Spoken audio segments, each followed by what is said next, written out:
The most diabolical human experiments ever performed. The child and the ape experiment.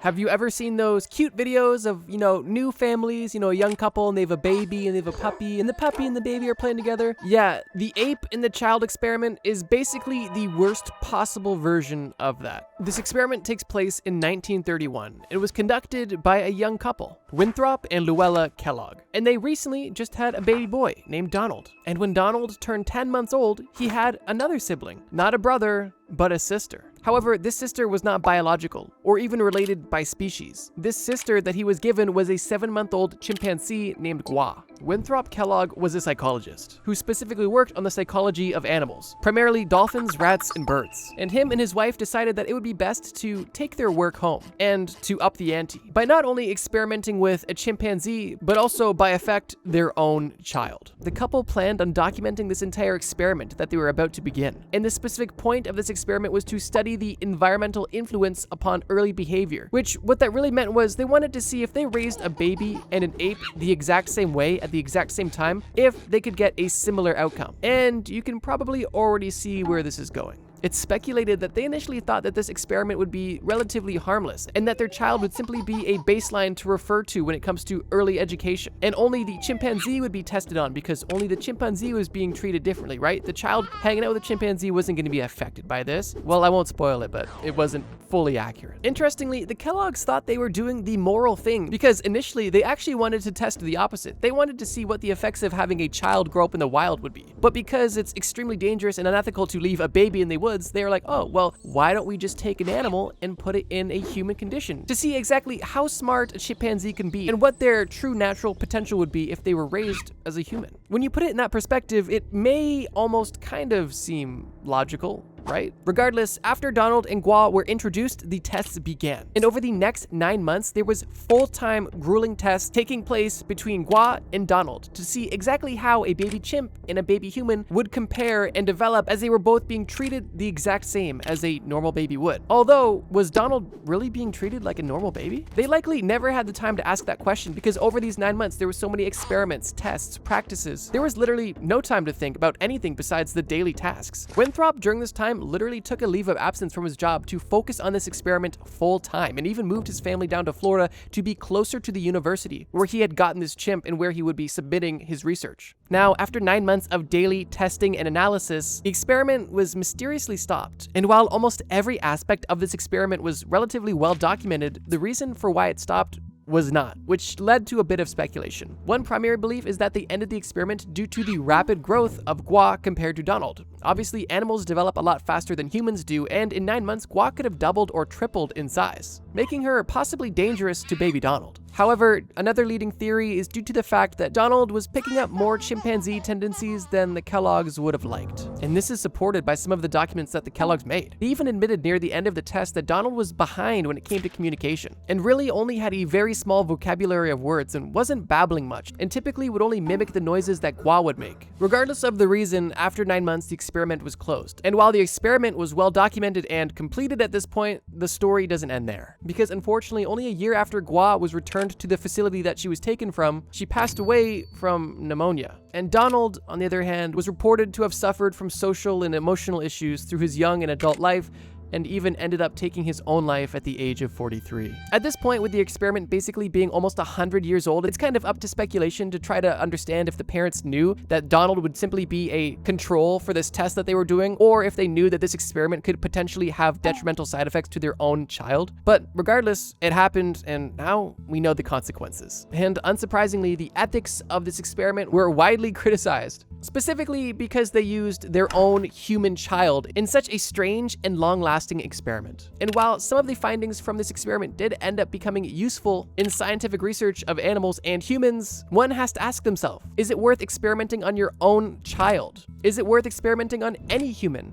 Is it worth experimenting on animals? That's a question I'll leave to you. Regardless, the child and the ape experiment is rather unfortunate. And if you can believe it, this is the most tame human experiment we're going to discuss in this list. They only get worse from here, and we're only just getting started. Let's move on. The little Albert experiment. In the first experiment, we discussed a child who was not given the proper opportunity to develop like a normal child should, and unfortunately, they became a victim of that. Although in this experiment, we do discuss another child, however, they weren't just not given the opportunity to develop, they were forced to develop negative connections in their brain. Not to get too far ahead of ourselves, but this is literally a Pavlov experiment that took place on children, not dogs. Let me explain. The little Albert experiment was conducted by John B. Watson and Rosalie Rayner and took place in 1920. And the point of the little Albert experiment was to see if they could condition children to fear something that would typically not provoke fear. Already off to a great start. Watson famously claimed that if he was given 12 newborn children, he could condition them in their upbringing to turn them into any sort of person you could desire. A lawyer, a doctor, a murderer. Anything you wanted a person to be, you could condition them to become that during their early years. I definitely do not think we should be giving John B. Watson any children. Regardless, in the 1920s, somebody did. Watson was able to get his hands on a 9-month-old baby, known as Albert, for his experiment. Watson planned on using classical conditioning methods, also known as Pavlovian conditioning, because it was the same method that Pavlov used to condition dogs. The experiment began with little Albert being placed in a room. Watson, his partner, and a rat were all in this room together, and Watson and his partner simply watched how Albert and the rat would interact. At first, they weren't interested in each other until Albert decided to reach out and touch the white lab rat. It was at that point when Rosalie would strike a metal bar with a hammer, making a loud and scary noise, which would obviously upset Albert. And they would continue to do this time after time in this room every time Albert decided to reach out to the lab rat, until the point where Albert wanted nothing to do with this lab rat. Albert had associated this lab rat with a scary, unpleasant experience. And because of that, this lab rat that he was curious about, he was now afraid of. And not only now was this little Albert afraid of mice, but his fear began to become generalized. They learned this because after the experiment, when they handed Albert a teddy bear, Albert also rejected and gave the same reaction to this fluffy teddy bear that he did to the mouse. And it was theorized that at that point, it wasn't only the mouse that was triggering this negative reaction, but it was any fuzzy object that resembled the white mouse to this baby. Some examples were a white teddy bear, a white rabbit, a small dog, and even a Santa Claus mask. Fortunately, this specific experiment only had one victim, and that was little Albert. There was no control subjects, and the study basically ended there and the paper was published. And while that alone has obvious ethical flaws, once again, the story does not end there. Because Watson was now able to prove that he could condition a child, so what did he do next? Well, naturally, he decided to condition his own children. But he didn't condition his children for fear, but he did have some very interesting parenting philosophies. One of his most popular parenting philosophies was the thought that children should not be given too much attention. Watson believed that you should limit the amount of affection you showed your children. That meant during the day, limiting hugs, no kisses, minimal affirmation, and minimal attention. He literally said that you shouldn't play with your kids because it would disrupt their routine, as if children have routines. He also was a big proponent of sleep training, basically just letting your baby lay in the crib until it cries itself to sleep. Watson believed in all of this, and because he believed this and believed it to be good, he used all of these strategies on his 4 children that he had. Keep in mind, Watson claimed that if he was given newborn children, he could turn them into anything he wanted. So what do you think ended up happening to his 4 children? Let me tell you. Watson's son John suffered from unexplainable migraines and died in his early 50s. His daughter Mary struggled with alcohol abuse almost all of her adult life and attempted to take her life multiple times. Watson's other son James also attempted to take his life, and Watson's 4th child William did take his own life. Candidly, I'm not a parent, but I think it's safe to assume, based off this example and possible common sense, providing your children with a safe, loving environment is likely ideal for them to be raised into happy, healthy people. But what do I know? If you're a parent and you're watching this, let me know your thoughts on this experiment in the comments below. Regardless, the true identity of little Albert was never disclosed. It's unknown whether or not the parents of little Albert knew about the experiment. The long-term effects of this experiment that took place on little Albert are unknown and unfortunately are likely not good based off of the evidence we've seen. And Watson not only unsuccessfully raised his own children, but also influenced an entire generation on how to raise their children, which likely had an interesting impact on society. I think it's important to know that near the end of his life, Watson became rather reclusive and began to denounce a lot of his previous work, stating that he should have not made the books he did or made the claims that he had simply because he didn't have the knowledge yet. And it's even reported that he burned a lot of the physical copies of his experiments that he had in his personal study. You always want to assume the best in people, and maybe Watson just thought that if you gave your your children too much affection, they would simply be attention-seeking, unhappy people. And for that reason, if that is truly the case, then it's unfortunate that he made such a detrimental mistake with those that likely meant the most to him. Although there is a very likely possibility that this person simply didn't care about the well-being of people and only wanted the scientific answer he was looking for. I know these entries were a bit similar, and for that reason, I wanted to put them together. Truthfully, I couldn't pick just one to add, so I decided to add both. And because this video gets darker and darker, they obviously had to go side by side. And if you're done hearing about childhood experiments, then buckle up, because this video is about to take a very dark turn. The Aversion Project. If you've watched our first video we made about conspiracy theories, then you'd probably remember me talking about the Canadian gaydar, which was essentially tests that the Canadian government developed to ensure that nobody in the military or police was gay, because if they were, then they were being fired. The Aversion Project was kind of like that, but only unthinkably worse. Like much, much, much worse. The Aversion Project took place in South Africa during the 1970s and 1980s, under the apartheid regime. This entire project was led by Dr. Aubrey Levin, who was a military psychiatrist. And under his control, this entire project was actually carried out by the South African Defense Force, a massive military institution in South Africa. And in the South African military, there was actually a dual policy, which essentially stated that permanent members of the military were not able to be homosexual. You couldn't be gay if you were gonna stay. However, conscripts and temporary members of the military were allowed to be gay. But this isn't because they were a kind and tolerant bunch. The primary reason why this dual policy existed is because the South African military wanted to make sure that nobody was using homosexuality as an excuse to not join the army, which would have likely been very common because at the time, all white men in South Africa were required to serve a certain amount of years in the military. And the government thought if they banned homosexuality, obviously, then all these white men would just be claiming they're gay. Now here's the thing, it doesn't end there. The South African military might have allowed temporary members of the military to, join, as they were legally required to, but another thing they had to do if they were a temporary member of the military who was homosexual is they had to endure forced therapy. And of course, this wasn't talk therapy or to help people suffering from PTSD in the military. This was forced aversion therapy with electric shocks, castration, and even gender reassignment surgeries. The project's ultimate goal was to cure these homosexual military members while they were a member of the military and basically at the will of the military. And because of that, they forced them through psychological torture and medical procedures that they did not want to have done. And on top of this, they didn't just do this to people that admitted they were homosexual. They did this to people that they assumed were homosexual. Meaning that if you were a member of the military at this time, and people thought that you were being a bit fruity, or if people just didn't like you and wanted a good excuse to literally torture you, they would accuse you of being gay. And at that point, you could be subject to a laundry list of horrific experiments. Some of the most common things that were done were strapping down these alleged homosexuals and showing them homosexual images. Obviously, it doesn't end there. As they would show these victims homosexual images, they would then electrically shock the victim to try to create a negative connection in the brain towards same-sex relationships, which kind of ties into the Little Albert experiment. Which, on top of this shock therapy, some soldiers were chemically castrated by being given a concoction of chemicals that the doctors believed could potentially cure homosexuality, or at least all of their evil urges. And one less popular thing they did that still happened was forced gender reassignment surgeries, where these members of the military were literally subject to hormonal treatments and genital surgeries that would alter their sex against their will, which is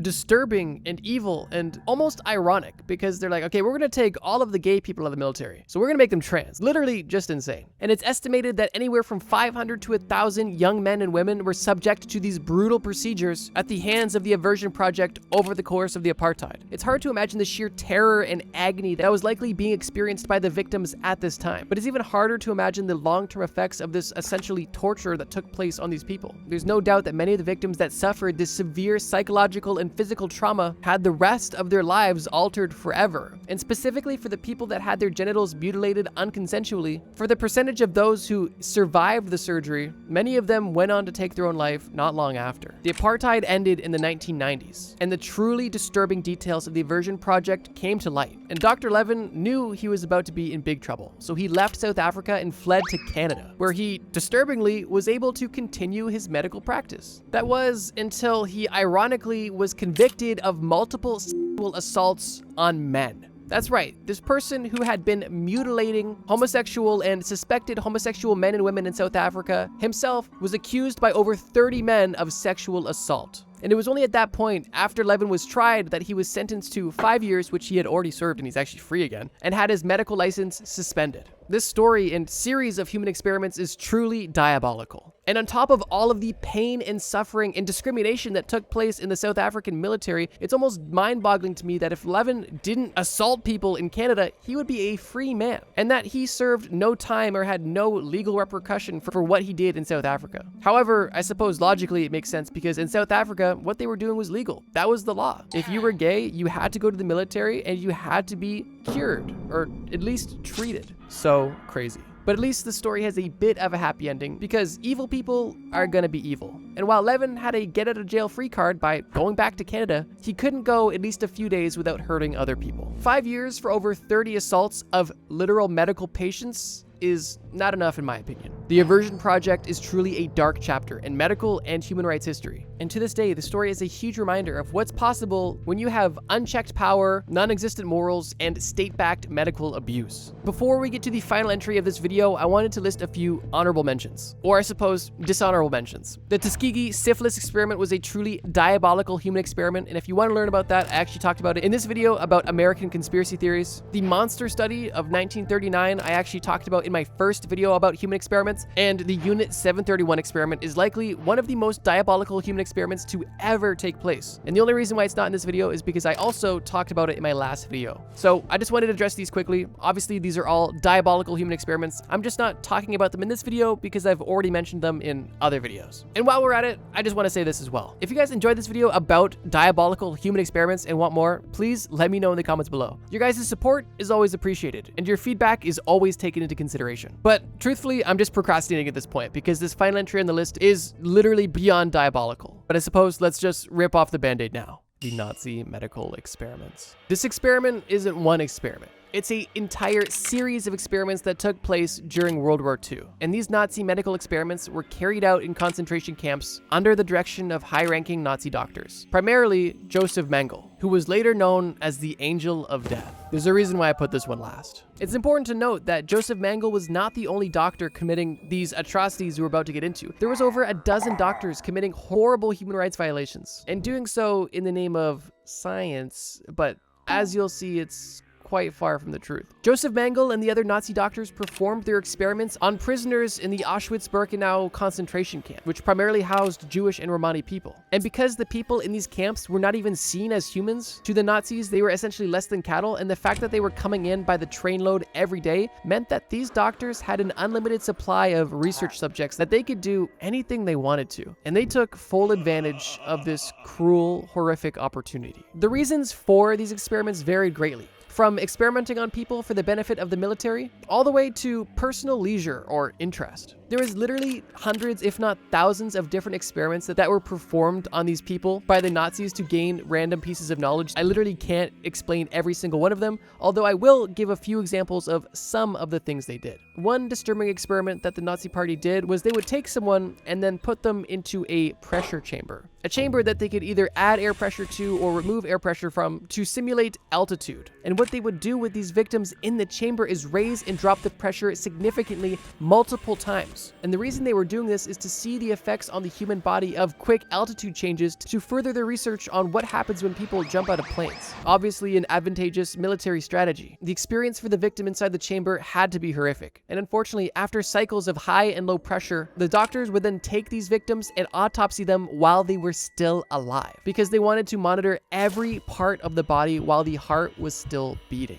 They did this one specific diabolical experiment to over 200 people, 80 of which died during the experiment, and the other 120 that survived were executed immediately after. Another disturbing human experiment that Nazis would do involved hyperthermia. They wanted to better understand how it worked and how to prevent it. And how they went about this was by subjecting people to intense conditions. For some examples, they would put people naked into freezing water, monitoring their vitals until they died of hypothermia. Other examples, they would put people in Nazi uniforms and then put them into cold water to see how effective the Nazi uniforms were at preventing hypothermia. And in some cases, they would put people naked in freezing conditions for up to 14 hours to see what would happen to these people. And for those who did survive the intense cold conditions, they would rewarm these people and then subject them to crazy conditions once again. And how they would rewarm these people varied from heat lamps to boiling water. Similar to the Unit 731 experiment, they also tested diseases, specifically injecting deadly diseases into people to see how they would affect them, and also performing live autopsies on these people so they could see the effects of the disease in real time. Almost all of the surgeries and experiments that were performed by the Nazis were performed without anesthesia, meaning that these victims felt almost every grueling detail of what was happening to them, whether it be a live autopsy or being boiled alive or having an experimental sterilization take place on your genitals. I think you get the point, but these Nazi medical experiments were insane. Joseph Mengele personally conducted experiments specifically on twins too, with some of the more common experiments having the goal of either changing eye colors or conjoining siblings by simply removing limbs and trying to connect the two people together. Like I said, I would need probably a multi-day long video to go through the entire list of crazy experiments that took place, but at the end of the day, the total goal of all of these Nazi medical experiments lined up basically with the Nazis' radical ideologies that they had. And the purpose of these experiments was to simply improve the survival chances of German soldiers at war and to find the most effective way to sterilize or exterminate people that weren't Aryan. I could go deeper into excruciating detail, but I truly think you get the idea. The experiments performed by these Nazi medical doctors were so detrimental and so well known that it forced these doctors to be tried during the Nuremberg trials, which individually varied in level of consequences, but in general led to a much stricter medical standard, including the Nuremberg Code, which is essentially a set of ethical principles that must be followed when conducting human experimentation. The Nazi medical experiments were almost unspeakably disturbing, and I can only imagine the acts that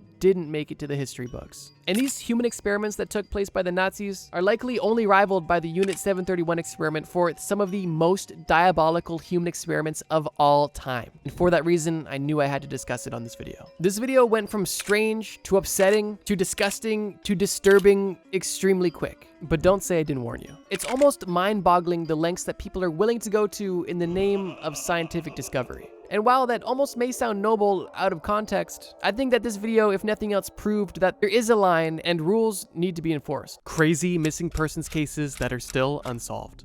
Kenneth Lee Veatch was born in Clark County, Las Vegas in 1967. He was always drawn to the nature that surrounded him, and throughout his adolescence into his adulthood loved anything that involved being outside and experiencing nature. Kenneth, or Kenny, was actually so passionate about his outdoor excursions that he had an entire YouTube channel dedicated to documenting his adventures, as well as his inventions, with the channel being named Snakebit McGee. The channel still exists to this day and has 73,000 subscribers, and it currently has 5 videos posted on it, with the most ominous being named M Cave Hike. The reason why this video is significant is what we'll be getting into, and is directly correlated with the mysterious disappearance of Kenny Veatch. The year is 2014, and Kenny Veatch is on YouTube looking at interesting videos, similar to what you're doing right now. And Kenny happened to stumble on a video that was rather obscure. It was a video of a son of an Area 51 technician, and in this video he was talking about things that his father had told him while drunk. After watching this video, Kenny left a comment describing a very odd situation he experienced near Area 51 himself. In the comment, he mentioned that when he was hiking in the Sheep Range, which is very close to Area 51, he discovered a cave that was shaped like the letter M. As he approached this cave, the cave made his body vibrate, and the closer that he got to this cave, the more that his body began to vibrate and feel unease. He described the feeling as uncomfortable and made him feel scared, so scared in fact that he didn't approach the cave any further, and actually did the exact opposite, fleeing from the cave immediately and going directly back to his car, cutting his hike short. This comment was simply intended to share a peculiar story that happened also with Area 51, but his comment quickly gained attention. People began to reply to Kenny's comment, either questioning the authenticity behind it, sharing sympathy, or even motivating him to go and revisit this location to find the truth and dig deeper on what exactly was going on.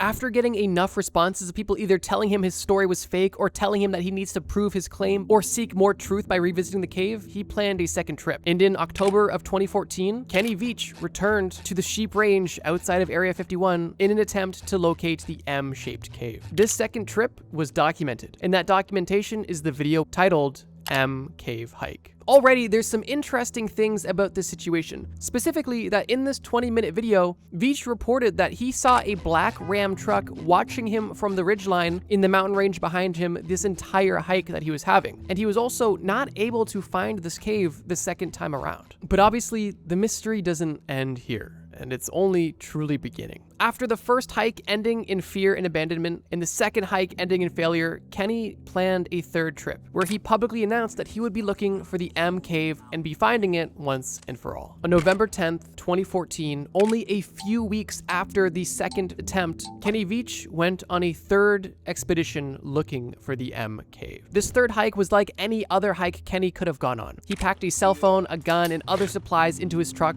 and even informed his girlfriend before he left what he was up to and where he was going to be. He did not give specific details about his location, but he did tell her that he was going on a trip, he was looking for the M cave, and he would be back at some point, which was typical behavior for Kenny. He was an experienced outdoorsman, and it wasn't uncommon for him to spend multiple days outside alone. Although when Kenny left for this third expedition looking for the M cave, he was never seen again. After several days of not hearing anything from Kenny, his girlfriend reported him missing, and a large-scale search was underway. The search party looking for Kenny consisted of volunteers and officials from the Nevada Search and Rescue Team, and these men and women worked tirelessly day and night, searching high and low through mountains and caves of the Mojave Desert. One of the biggest challenges these search and rescue teams faced was the fact that the general location that Kenny said he was going was not an easy hike at all. It was mountainous. The landscape was dotted with old mine shafts. The area itself was isolated, and according to Kenny in old forum posts, it took roughly 10 hours of hiking to go from his car to the M cave, meaning that this search and rescue crew had a lot of ground to cover. On top of just geographical issues, this area was also known for being dangerous. Specifically because it was so remote and so isolated, there was reports of drug activity and even bodies being dumped in the general area. Not to mention being literally beside a military base, there was also claims of reported chemical disposal in the area as well. However, even with this uphill battle that the volunteers and search and rescue team were facing, they still continued their search. And on November 22nd, 12 days after Kenny had initially left for this third trip to the M cave, the search team found something. Near an abandoned mine shaft, one of the search and rescue members found a cell phone that was confirmed to have been owned by Kenny Veach. But unfortunately, this was the only piece of evidence that was ever found. There was no piece of clothing, no other personal items, and no clues anywhere. The only information that the phone really gave was that Kenny likely got to where he was looking to go, as this phone was in the general location that Kenny described the M cave being in. But that's where the facts end and the speculation begins. Because after the disappearance of Kenny Veach gained attention,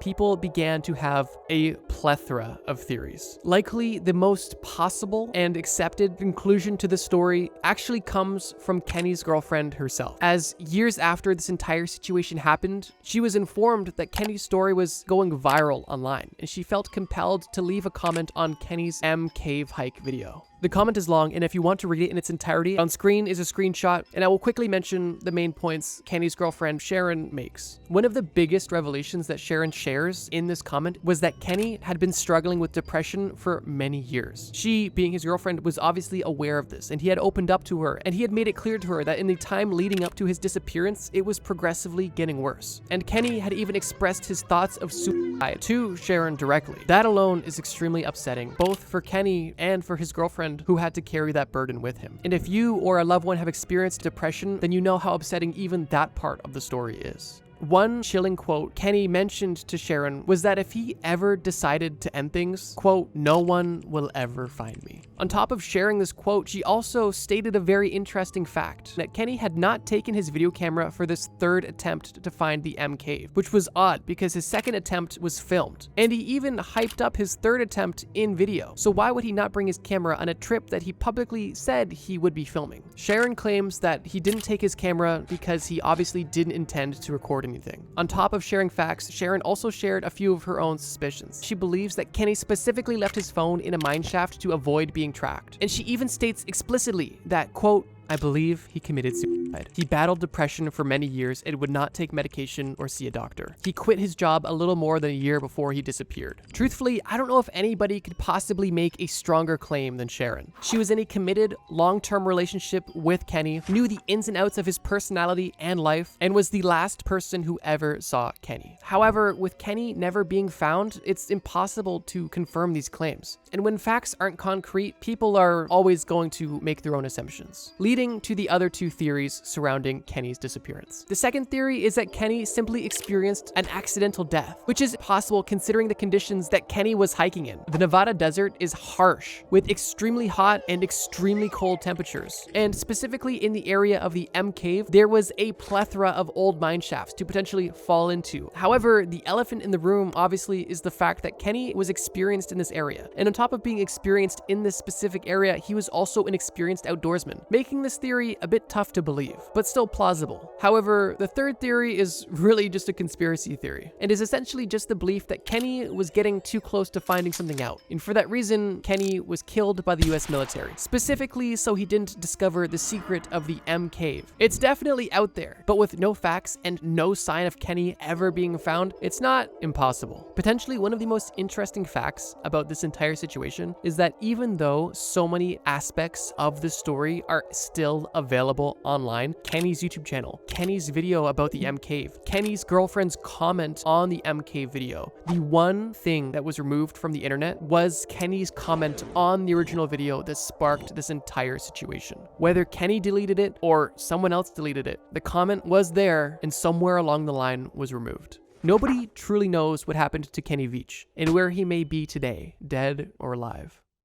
It's Saturday, October the 21st, 1978. Relatively new pilot Frederick Valentich was embarking on a short training flight in a Cessna 128L light aircraft. The flight itself wasn't extremely long, only 232 kilometers or 125 nautical miles. And this flight was connecting Melbourne, Australia to King Island following the Bass Strait. At this point, Frederick had 150 total flight hours and even held a Class 4 instrument rating, which authorized him to fly at night with the restriction of only being able to fly at night in visible meteorological conditions, essentially meaning clear enough skies to be able to see the ground, terrain, and other aircraft. Frederick had also applied twice to enlist in the Royal Australian Air Force, but was rejected each time due to inadequate educational qualifications. Although as determined as Frederick was to become a pilot, his grades weren't necessarily reflecting his passion. On top of actively taking training flights and also being in the Air Training Corps for the Australian Air Force, Frederick was also studying to become a commercial pilot as well. Although, even with all of his training, he failed all 5 of his commercial license exams twice. Even with failed exams and rejected applications, Frederick was motivated to fly, and this brings us back to October 21st, 1978. Frederick's takeoff was normal, and the beginning of his flight appeared to be relatively calm and uneventful, although things began to get peculiar when he radioed to the Melbourne flight service at 7:06 p.m. It was in this radio message that he reported an unidentified aircraft that was following him at 4,500 feet. Air traffic control confirmed that there was no traffic at that level, although Frederick was certain that he was seeing something. Frederick replied stating that he could see a large unknown aircraft, which appeared to be illuminated but couldn't confirm the exact type of plane he was looking at. And then quickly after confirmed that this plane had passed over him, roughly 1,000 feet above him, moving at a very fast speed. Once again, air traffic control had no answers. Almost immediately after, Frederick radioed in again, saying that this aircraft was orbiting above him and that it had a shiny metal surface with a green light on it. And then also stated that this other pilot might be purposely toying with him in his aircraft. And it was with his next radio message that Frederick revealed something concerning. He was experiencing engine problems. But before Frederick could even finish his sentence, air traffic control was asking him, what kind of plane is this? To which Frederick could only say,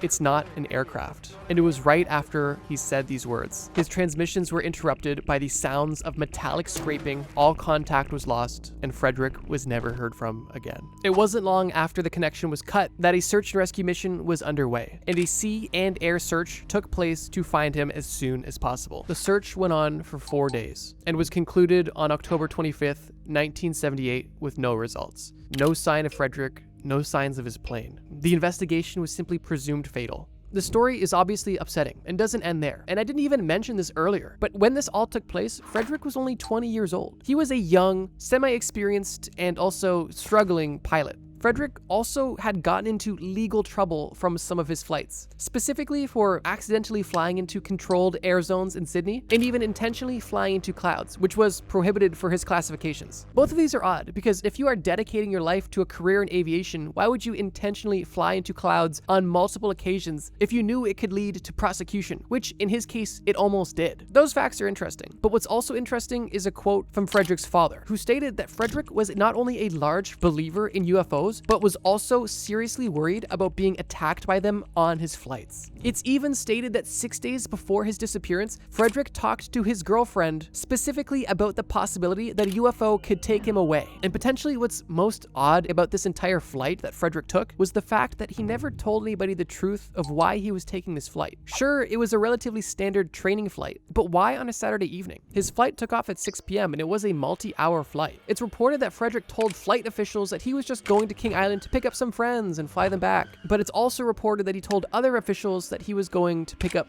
crayfish. And after the disappearance happened, investigations confirmed that both of these stated reasons were untrue. But that's where the facts end. And once again, where the speculation begins to run wild. All we know is that we have a 20-year-old struggling pilot in training who has an interesting obsession and fear of UFOs, who took a mysterious flight from Melbourne to King Island, and during this flight claimed to have seen a UFO and was never seen again. But it's curious to think of what could have possibly happened. And obviously, since 46 years have passed since this entire situation happened, some theories have popped up. One of the official suspicions comes from the Western Australia Department of Transportation, who stated that Frederick became disoriented, saw his own lights reflected in the water, or saw a nearby island while flying upside down, which is potentially plausible, but there was no communication indicating that Frederick was in such a situation that would have left him upside down. Some people believe that Frederick actually staged his own disappearance, and instead of going to King Island, was actually going to Cape Otway, which was possible to fly to with the plane that Frederick was in and with the amount of fuel that he had. And although there's no radar to confirm this activity in the Cape Otway area, Melbourne police did receive reports of a mysterious landing that took place by a light aircraft at the same time that Frederick disappeared. A third and potentially most disheartening theory is that Frederick did this intentionally. Although interviews with doctors and personal friends of Frederick all stated that this was likely impossible, which, I mean, nothing's impossible, but if nobody thinks that this is the case, I think there's validity that this might not be the answer. And one of the last major groups of belief involves aliens. Basically, UFOologists claim that UFOs either destroyed Frederick's ship with Frederick inside or abducted him and then destroyed his ship. And you could potentially put some validity on these claims due to what Frederick was actually saying in his radio comms. Those are kind of three of the initial theories, but there are actually more modern theories that are definitely worth mentioning. The first comes from Brian Dunning, who made the observation that the movie Close Encounters of the Third Kind came out a few years before this entire situation, and the things that Frederick was saying on the radio kind of sounded similar from some of the dialogue from the movie, not to mention the fact that this movie was also popular with pilots. So with that information, Dunning ultimately speculated that Frederick likely was trying to reenact the scene in real life for his own,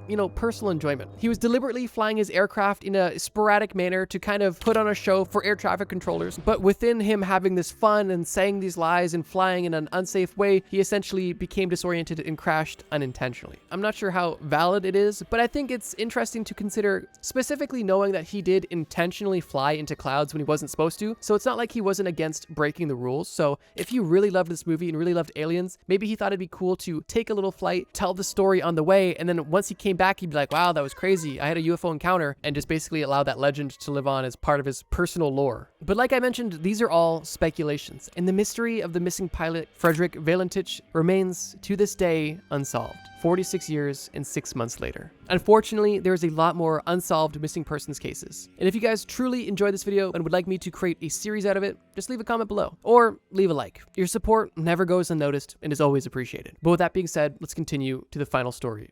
The year is 1993, and we are days away from the much anticipated Super Bowl weekend. David Glenn Lewis, like almost any man at the time, was excited about Super Bowl weekend. And coincidentally, David was about to have Super Bowl weekend all to himself. David was a lawyer and a family man, and he lived with his wife and daughter in Amarillo, Texas. David's wife and daughter were actually going to Houston for the weekend to have a bit of a getaway, and specifically do some shopping. Now, this is a trip that David would typically be a part of, but because this was Super Bowl weekend, he decided that he'd stay back because he didn't want to miss the big game, and likely just wanted some alone time as well. On Friday, January 29th, 1993, David's wife and daughter left for their planned shopping trip in Dallas. But on January 31st, after what I can only imagine to be a fun shopping trip, David's wife and daughter returned home slightly later in the evening, basically right after after the Super Bowl ended. But what they came home to was a bit peculiar. The TV was on, the VCR was actually still recording the game, there was 2 freshly made turkey sandwiches in the fridge, there was laundry in the laundry machine, David's wedding ring and watch were on the kitchen counter, but David was nowhere to be seen. David's wife, Karen, obviously assumed David was somewhere nearby, potentially watching the game at a friend's house, although when they didn't find him at all that night, they began to get concerned. The following morning, on February 1st, David's wife, Karen, called the police and reported him missing. But like every other story in this video, this isn't where the story ends. It's where the story begins. And in this story specifically, the twist at the end of it is potentially the most mind-boggling in this entire video. Back to February 1st. What happened? Karen was convinced that her husband wasn't just at a friend's house for the night watching the game, and although she may have been slightly irritated or concerned the night before, this morning she was only concerned, and that concern was growing.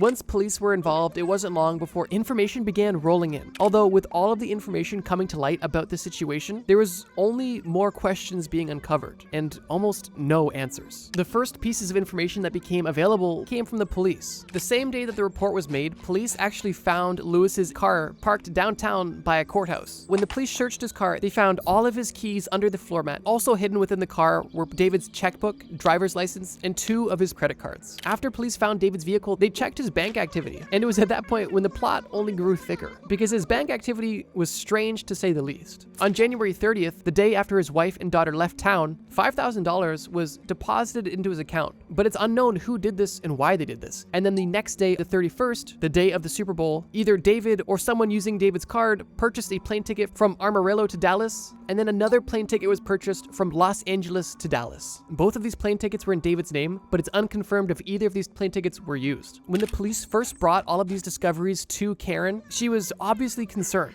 but little did the police know that Karen had her own bombshell for the police. Karen mentioned to the police that David specifically expressed to Karen that he felt like his life was in danger. Lewis had specifically been a defendant in a lawsuit brought against him and several other lawyers, although after several months of this lawsuit going on, David was the only defendant who has not yet disposed the case. Some people believe that the law firm that David worked for that was being sued by a previous client were pressuring David into giving a disposition that wasn't fully accurate, trying to make him lie about some of the wrongdoings of the law firm that he worked for the benefit of the law firm. Because all of the other lawyers at this law firm had given a disposition and David hadn't, it definitely could have put a target on his back if he was not willing to comply with their less than integral requests of him. For 11 months following the disappearance, even with all of the weird information that they found initially and continued to find, there was absolutely no sign of David anywhere. Not a motive, not a body, not evidence, nothing, literally nothing. And after those 11 months, the official conclusion that the authorities came to on this case was that David must have just left on his own accord and decided to start a new life somewhere else without telling anybody. And undoubtedly, that was a hard pill to swallow for the family. But unfortunately, that was the reality they had to accept. And that alone is crazy and peculiar. If the story ended right there, this would definitely be a story worthy of this video. Somebody disappearing without a trace who seemed to have been home hours ago is just mind-boggling. But the story doesn't end here at all, because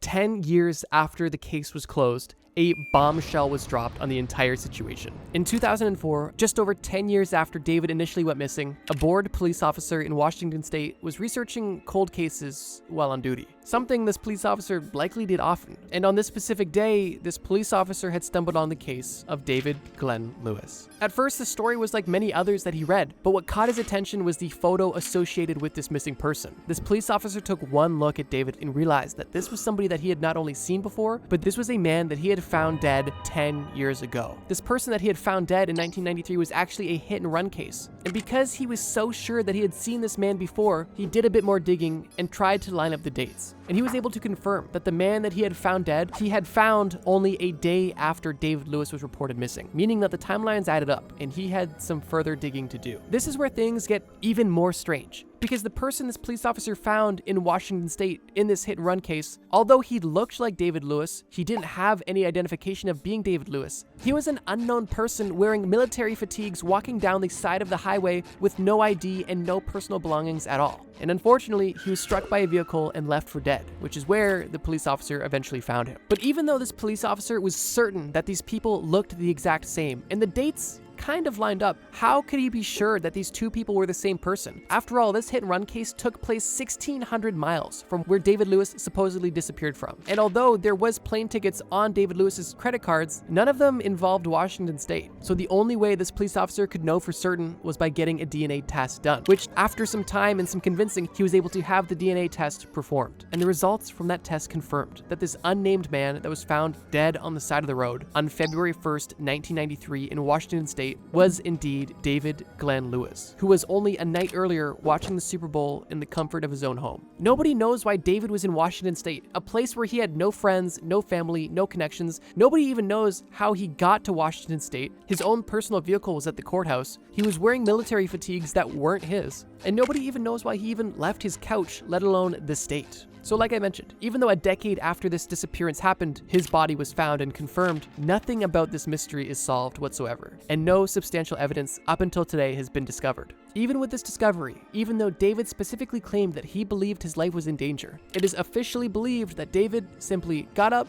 and decided to leave on his own accord, and there was no foul play whatsoever. And for the families, I truly feel for them, because I can't imagine how disheartening it is to have that official conclusion be the case when obviously something was going on here. But unfortunately, this story and the other two we spoke about all have the same ending. No truth is officially known. The causes, the motivations, the truth about what actually happened is still a mystery, and might remain a mystery forever. The craziest urban legends you've never heard of.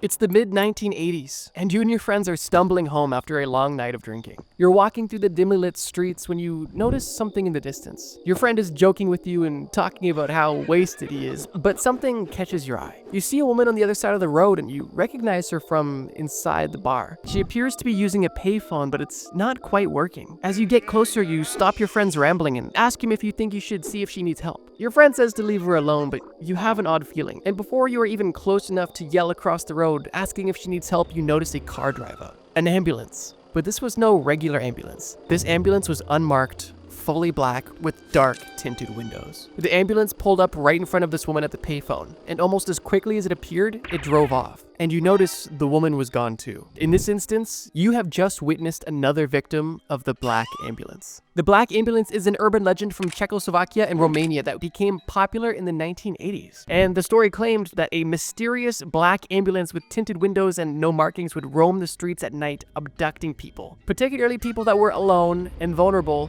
Witnesses who alleged to have saw the black ambulance said that they even saw people be forced into the ambulance and even heard cries for help from within. This interesting legend spread quickly through word of mouth, which fueled local rumors, which then spread to nationwide media. The fear of being targeted by the black ambulance actually caused people to be more vigilant and take extra precautions when going out, specifically at night. With this being an urban legend, there is no concrete evidence to support the existence of the black ambulance, but there is numerous reports made stating a sighting or even an abduction done by the ambulance. The exact origin of this urban legend isn't fully known, but it's suggested that it may have been a manifestation of the social unrest in Czechoslovakia at the time, which is now obviously the Czech Republic and Slovakia.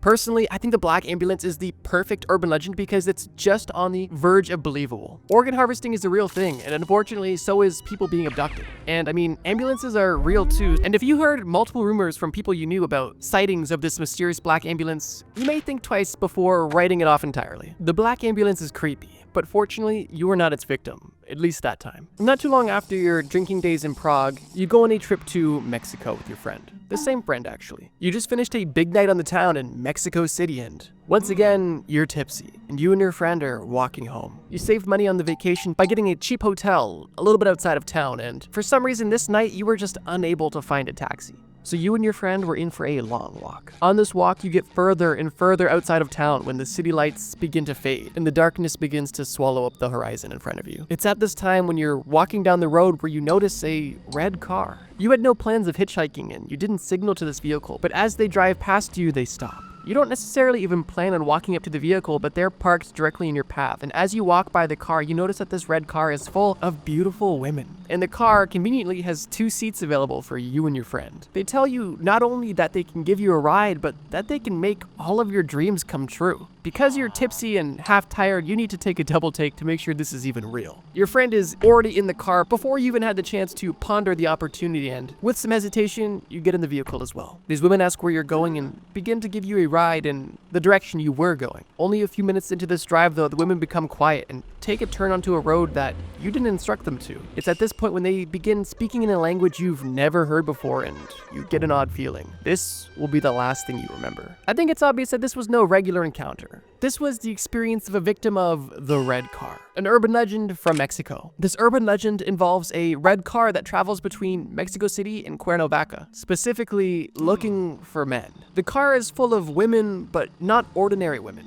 These women are witches, and they're looking to pick up men for demonic rituals. They will pick up men that they find and offer them anything they want. They'll say basically anything to get these men in the car. But their intentions are, as you may have guessed, devious. Every man that enters this mysterious red vehicle is found lifeless on the side of the road later that same night. These bodies are typically found beaten to death with bruises, cuts, and arcane symbols carved into them. Obviously signs of a ritualistic sacrifice from these witches. Like the Black Ambulance, the exact origin of this urban legend is unknown, but its purpose is likely to serve as a cautionary tale against taking random back roads alone at night, or even getting in mysterious cars with mysterious women, which is an interesting twist. I thought I'd put the two vehicle-based urban legends together because I thought they were fitting and the stories blended well together. So yeah, whether you're in the Czech Republic in the 1980s or Mexico in the modern day, don't get in black ambulances or mysterious red vehicles, especially if women are claiming to make your dreams come true, because that always comes with a price. And in this case, that price is your life.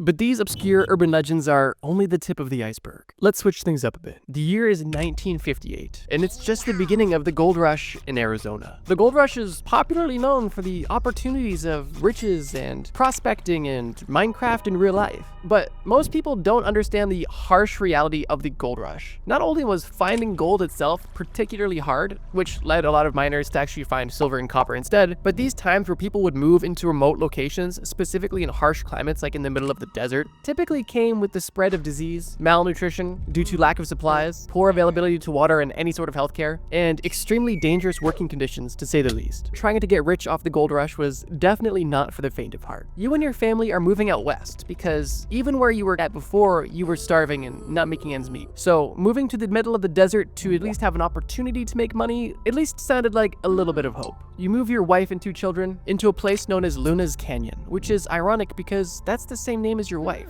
Luna. Your wife, Luna, was a homemaker, taking care of her 2 children, homeschooling them, cooking for them, preparing what she could around the house, and ultimately being the best mother she could be. And your job was to get the gold. You would go on 2-week trips at a time, taking your mule into the mines and hoping for the best. During these 2 weeks, you would sometimes find plenty of material and come back home for a week or so and have the best week you've ever had, with an abundance of food and warmth and a sense of hope and pride. And at the end of other 2-week trips, you would be almost coming home empty-handed, letting your wife know that you're gonna have to eat sparse for the next month. Regardless, you and your family always figured it out. That was until one time. It was a day like any other. You're packing up your mule, saying goodbye to your kids and your wife, going on another 2-week expedition.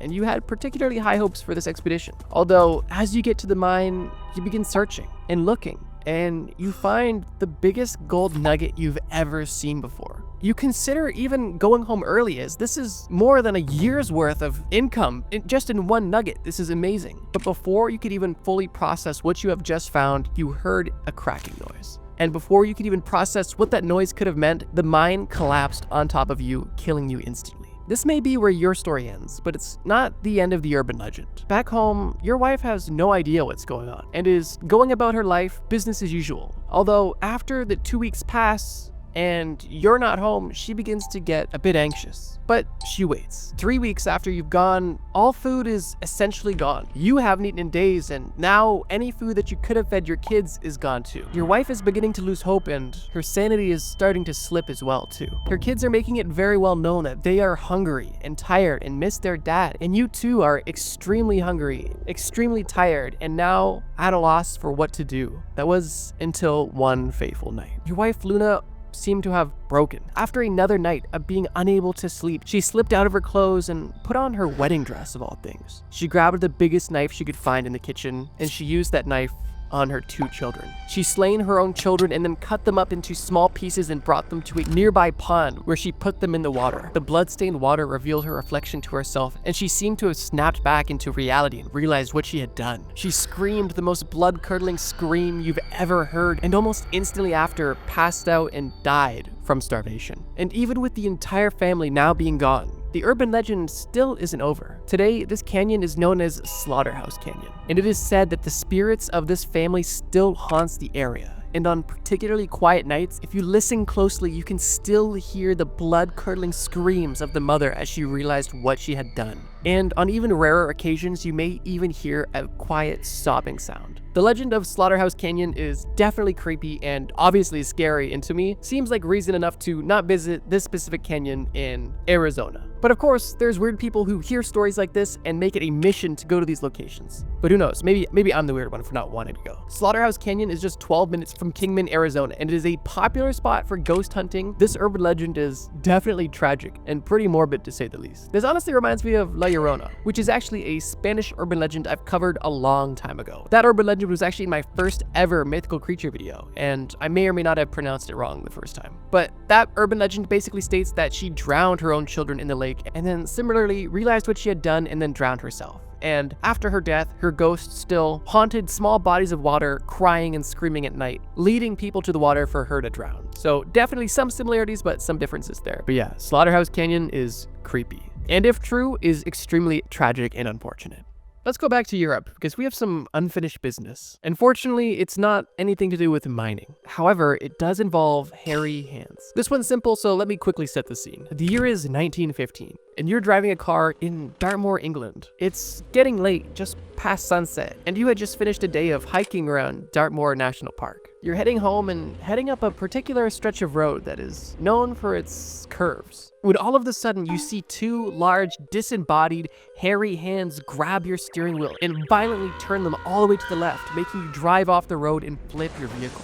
In this case, fortunately, you're only banged and bruised up, and in the hospital, you're being asked what exactly happened. You think it's probably wise to say nothing, but you go against your judgment and tell the nurses that large hands took the wheel of your car and forced you off the road. But instead of having sympathy, they put you in a straitjacket and a padded room. Okay, so yeah, hairy hands is weird. It's an urban legend from England and basically goes exactly as I described. The story dates back to around the 1910s, again, with no concrete origin, but stemmed out of reports of vehicles swerving uncontrollably off the road as if something else had taken control of them and their vehicle. Hairy hands was more or less of a local rumor around Dartmoor until it gained national attention in 1921. After a series of accidents happened in the same spot, including one fatal crash of a medical officer. I couldn't find any specific reports of these hands taking control of people's vehicles, but it is claimed that this was a confession of some who had experienced accidents on this road in Dartmoor. Now, I will say, coincidentally, this road where a lot of these accidents took place were on a road that was particularly narrow and had what was known as a dangerous camber, which is essentially just the incline of the road. So with this road being relatively dangerous in nature and having accidents common there, it is likely that people may be blaming the supernatural for their accidents. And considering that this happened in the early 1900s, 1910s, 1920s, I think it's also likely that people were enjoying a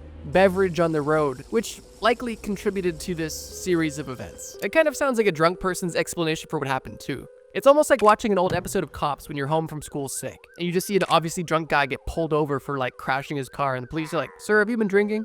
And the guy's just like, "No, these huge hairy hands just grabbed my wheel. It was crazy." But yeah, hairy hands is an example of a simple urban legend that to me isn't really believable. But it's still interesting, and it's an urban legend, so I'm here to have some fun. Before we continue, I want to make 2 quick notes. 1, if you've heard of these, you don't need to leave a comment that you've heard of them. It's okay. You're just bigger brained than the rest of us. And enjoy that fact and relive the stories that you already know. Also, if you love urban legend videos, please let me know in the comments below, because I've only made one other urban legend video, and I used to make a ton of videos about mythical creatures, but haven't done so recently. I try to make videos that you guys will enjoy, because ultimately these videos are for you. So if you ever like a specific topic I talk about, make sure you leave a comment or leave a like, because I do take note. Just look at the drug series. I made a lot of those videos because you guys love them. Okay, let's keep going. We're in Japan now, and you're enjoying some fun. I guess to keep the theme of this video consistent, we're gonna enjoy some of Japan's nightlife. which if you know anything about, you know involves Japanese salarymen on the side of the road sleeping 45 minutes before they're due for their next shift. Regardless, you're living it up. You're at some Kirby, Pokemon, anime themed karaoke bar, and the night is coming to a close. But before you go, you decide to use the washroom because urinating in the street is something that you left in the past. You stumble into the washroom and walk over to the urinal. You do your business and you go over to the sink, looking at the mirror above the sink specifically. You didn't have any intentions of washing your hands, but you did want to check yourself out before you headed home. As you're looking in the mirror, you notice the lights flicker, and suddenly you're left in darkness. Nothing in this room is visible besides strange sticky note that appears to be glowing in the dark. You don't speak Japanese, but you can read the sticky note. It says Lily-san, and to you, this can mean anything. And you just assume that this is something you have to say to turn the lights back on. So you look into the mirror, not even intentionally. You're just looking in that direction because the sticky note's on the mirror and that's all you can see. And you say, Lily-san, Lily-san, Lily-san. You say it 3 times, trying to get the lights turned back on so you can leave this bathroom. When all of a sudden the lights flicker again and you turn around and you are met with something disturbing. Standing in front of you is the ghostly young girl. Her spirit was trapped in this mirror and she is seeking revenge on anybody who summons her. Her skin seems to be charred and covered in bandages, and she is emanating the light and heat of a fire, and even smells like a disgusting burning smell. She walks closer to you and you can feel the heat of this burnt child. She grabs you by your shirt and begins to walk into the mirror, where she pulls you into the other dimension. And you were never seen again. Lily-san is an interesting Japanese urban legend, and I would kind of equate it to the Japanese version of Bloody Mary, which is interesting because it's kind of cool to see like different cultures have similar kind of ideas, which possibly adds some validity, who knows. The Lily-san urban legend was obviously popular in Japan and revolves around a haunted mirror in a school. For the opening story, I just pretended that the person who owned this bar bought this old mirror at an antique store because it was donated by a school that was going to be demolished. That's the lore, let's put it there. But realistically, I just didn't know how I'd make a story about you being an adult in Japan going into a kid's bathroom and doing this challenge. So I just figured let's just switch it up a bit. So yeah, that's the lore of how this school's mirror got into this bar. Like I stated in the stories, the witnesses who have claimed to see Lily-san, whoever these people are, describe her as having charred skin, bandages, and a body that is emitting heat and smelling of burning flesh. This legend has kind of been popularized by school children and has a bunch of different variations, with some of them including Lily-san being able to drag you into the mirror as well. This may come as a shock to you, but there is no evidence of Lily-san's existence yet. But the story did gain popularity primarily through social media and online forums, and through that spread through school grounds, essentially through kids telling tales. Lily-san is a simple and kind of silly urban legend. I thought it was interesting because it, to me, struck me as the Japanese Bloody Mary, and it was cool that we had something in common. But if that doesn't tickle your fancy, then I've got one more for you. Staying in Japan, because we already blew our entire travel budget on the first 2 segments, we are once again, actually, you know what? We're not drinking this time. We're doing something else. We are just leaving the Japanese soup kitchen after a long night of feeding people in need. We did something good for once. We're switching it up. You're simply going about your business, feeling good about yourself, when you notice probably the most disturbing thing you've ever seen. You see a dog-like creature walking down the street, but with a human head. This creature is harmless, but if you try to talk to it, it will insult you. Hey, little guy, you're ugly. And after this strange encounter with this odd being, you simply go home and go to bed. Because you are a contributing member of society. You don't have time to mess with human-faced dogs or any sort of disrespect. Now, actually getting to the folklore. So this creature is called the Jinmenkin. Not to be confused with Jankum, which we talked about in one of our drug videos. Check it out on screen. But the Jinmenkin is known as the human-faced dog. This creature is also considered a yokai, which is pretty cool if you know about yokai. Basically, it just means a Japanese folklore creature. As suggested in the story, these creatures roam around the streets at night and can be harmless, but people are advised to not engage with them as they can throw insults if you try to conversate with them. These creatures are considered bad omens and have even been blamed for misfortune and accidents since Japan's Edo period. And during the Edo period, sightings of these creatures were actually so common that there was not only media interest, but also attempts to catch these creatures. Like, not just like one guy was hunting, like not like some weirdo, like legit, like organized attempts to catch these Jinmenkin. Some people believe that these creatures are actually people that were killed in accidents or treated poorly in their lives, and they have come back to express their sadness to the world, which is pretty petty in my opinion, but I mean, do you? Interestingly though, this is one of the few urban legends in this video that actually has some recorded evidence. In 1810, a historian claims that he saw a human-faced dog exhibited at a carnival sideshow that was drawing crowds and wealth for the owner of this creature. Since then, modern sightings have still continued, but primarily took place in the 80s, specifically with this creature rummaging through trash and lurking in alleyways, probably in dark places where it's not even easy to kind of tell what you're looking at. It's also claimed that this creature can run up to 60 miles per hour, which is just interesting. Locals speculate that this animal is actually a failed lab experiment, and others compare it to the chupacabra. This is definitely a strange urban legend that I, and probably you, haven't heard of. The scariest cults from around the world. Imagine you're standing on the street just minding your own business when you get approached by a couple and they have some important information for you. They tell you that they are spiritual guides and they can help take you to a next level of existence beyond Earth and human comprehension. They say that you can transcend humanity by transforming into an immortal extraterrestrial being. It sounds like an interesting proposal. So you take a flyer and attend a meeting, and at this point you can go either one of two ways. Your suspicions are either confirmed and you realize that you spoke to crazy people, or you believed you talked to some of the most important people ever, and in that instance, you just joined a cult.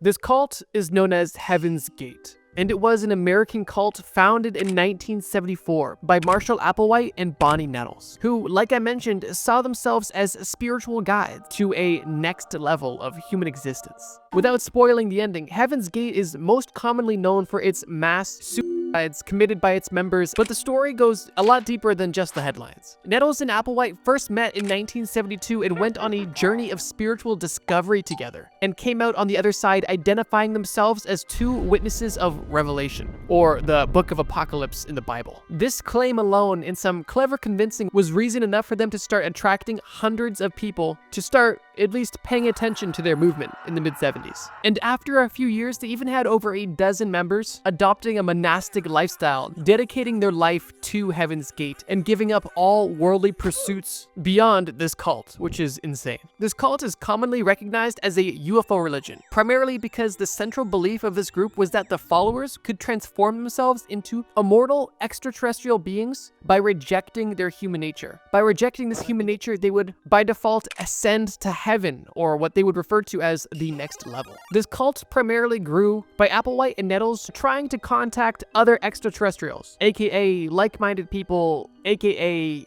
other crazy people. They took out ads and flyers to promote meetings where they would recruit disciples that they called the crew. At these events, they would purport to represent beings from another planet who were looking for patients for an experiment. That alone is already creepy. They got straight to the crazy even on sign up. There was no easing into it, it seemed.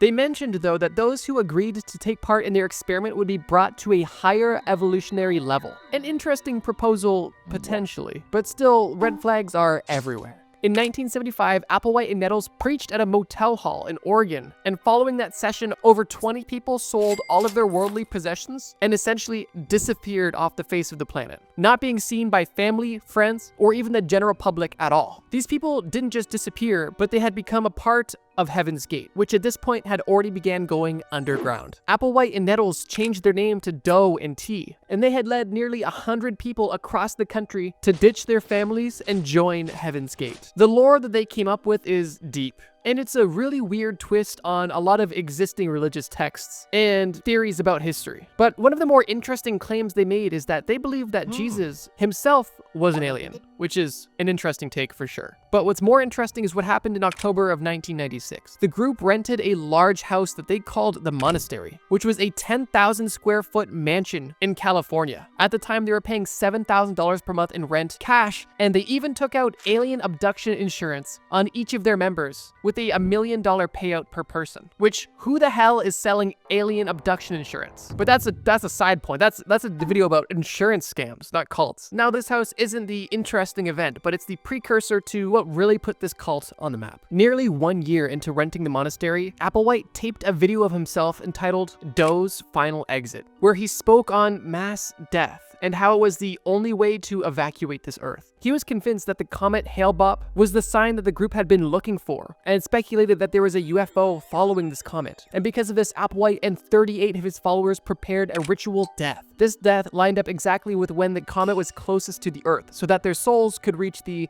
next level. In the following days, 39 people had taken a concoction of vodka and poison, and, like you may have guessed, died. There is so much crazy and honestly disturbing lore to this cult, but I think the best way to describe it is that they believe that humans were boring, aliens were cool, and if a human wanted to become an alien, they had to die. It's amazing what people are willing to believe and dedicate and sacrifice their life for. Oh, and if the Heaven's Gate logo looks familiar, Lil Uzi Vert used it as inspiration for his album cover, which is odd. But assuming you're a semi-reasonable person, you're likely not interested or swayed by the claims of an afterlife and UFOs and being a part of the Bible from random strangers. What a reasonable person may be interested in, though, is a community that worships God. People that are like-minded in faith. A faith that, at surface level, seems semi-reasonable. In this instance, you may be interested in the Children of God. This name already may sound familiar, and that's because Nick Crowley, a great YouTuber, just made a video about some of the lore involved with this cult. Specifically, the TV programs this cult was producing, which was insane. It was essentially propaganda pieces for children. And spoiler alert, it was pretty disturbing. But we'll get to that. The Children of God lore is deep, and I'll do my best to summarize it as neatly as possible. The Children of God was founded by a creep named David Berg in 1968. It initially attracted young followers with the message of love, communal living, and devotion, which may sound innocent enough. But the group soon became infamous for its controversial beliefs and practices. Most of these controversial beliefs and practices started to be introduced once the cult was more established. Initially, some of their beliefs were more conservative and aligned with the Bible, although it seemed that the group's beliefs started to morph to fit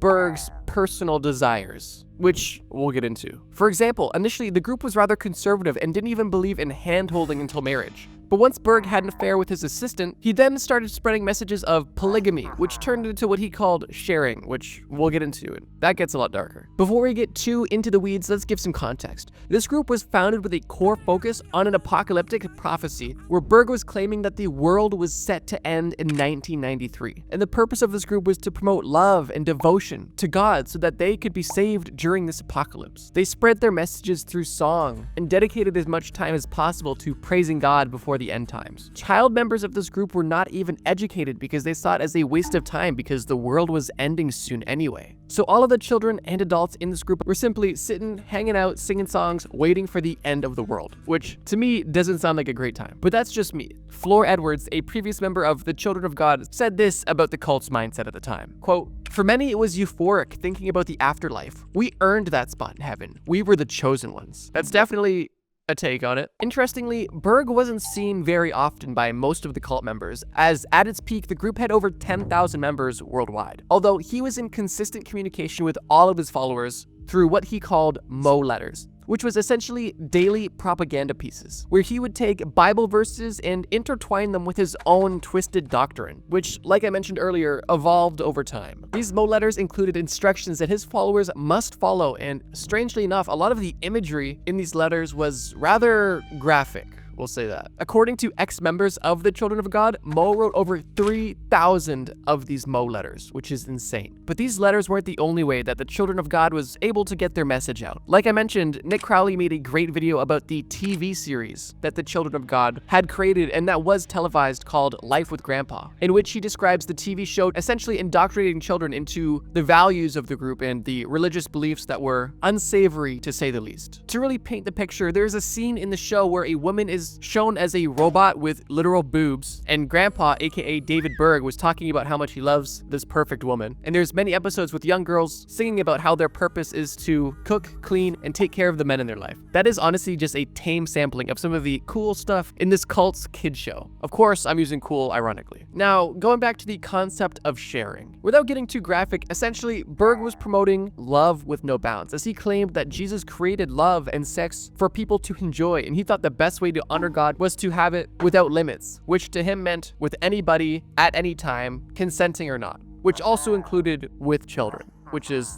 obviously disgusting. Former members who were children at the time said that they felt pressured to do anything with anyone because they knew if they said no that they would be punished by God and potentially not accepted into heaven when the apocalypse came, which was, in their mind, soon. This, unsurprisingly, led to widespread allegations of sexual exploitation and abuse, of course, including minors. The Children of God faced significant backlash and legal scrutiny due to the reports of emotional, psychological, and sexual abuse among members, although that wasn't quite enough to take it down fully. That was a bump in the road for the group. After David Berg died, his assistant, who he was having the affairs with, took over the group and tried rebranding the group multiple times in an attempt to distance it from its dark past. And they even tried to renounce some of their harmful practices. However, the decades of trauma experienced by former members was an inseparable part of the cult's history. And with the death of David, the rebrands, and all of the allegations, the group went from over 10,000 members worldwide to today being a small underground internet community. And I personally hope it continues to shrink to the point of nothingness very soon. I'm sure the world not ending in 1993 also had a big part to do with it. Interestingly, multiple celebrities were actually involved with this cult, notably Joaquin Phoenix and Rose McGowan. Rose McGowan described her experience as extremely stressful, like she was walking a high-wire act. She was expected to be perfect physically and was even cut with a knife by another member when she had a blemish on her finger. How Rose was involved in this group was because her father was actually the leader of the Italian branch of the Children of God. But fortunately, once the Children of God started promoting child abuse, her dad separated from the group entirely. Joaquin Phoenix and his siblings in the 1970s were also involved in the group,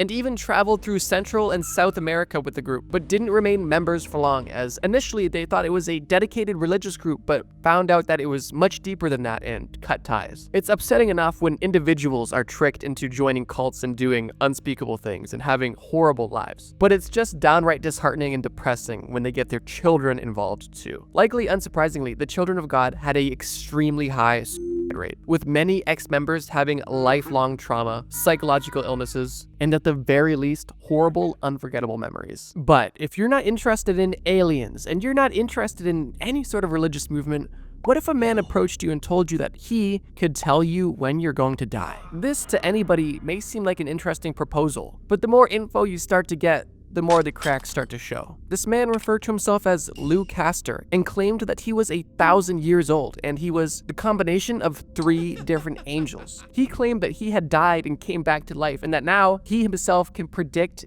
deaths accurately, among other things. Potentially one of the biggest draws for some is that Lou claimed that if you were close to him, he could not only predict your death, but bring you back to life, which for most people sounds like a good reason to stick around. But on top of the claims of being resurrected, from a surface level, it looked like the members of this group lived a relatively lavish lifestyle. Lou had a compound in Wichita, Kansas, where he had 10 members of the group living with him. Everybody who was completely provided for with food, shelter, technology, toys, gadgets, ATVs, luxury vehicles, anything these members could want, they had, and it was all provided for by Lou. But interestingly enough, nobody knew what Lou did for work. He said he had stocks and bonds and a cattle ranch down in Texas, but nobody could directly pinpoint his wealth, and it didn't seem like anybody was extremely concerned because they were directly benefiting from it, although it definitely came with a price. Having a 10-person commune with luxury vehicles in Wichita, Kansas, definitely drew attention. But for this cult, that wasn't an issue.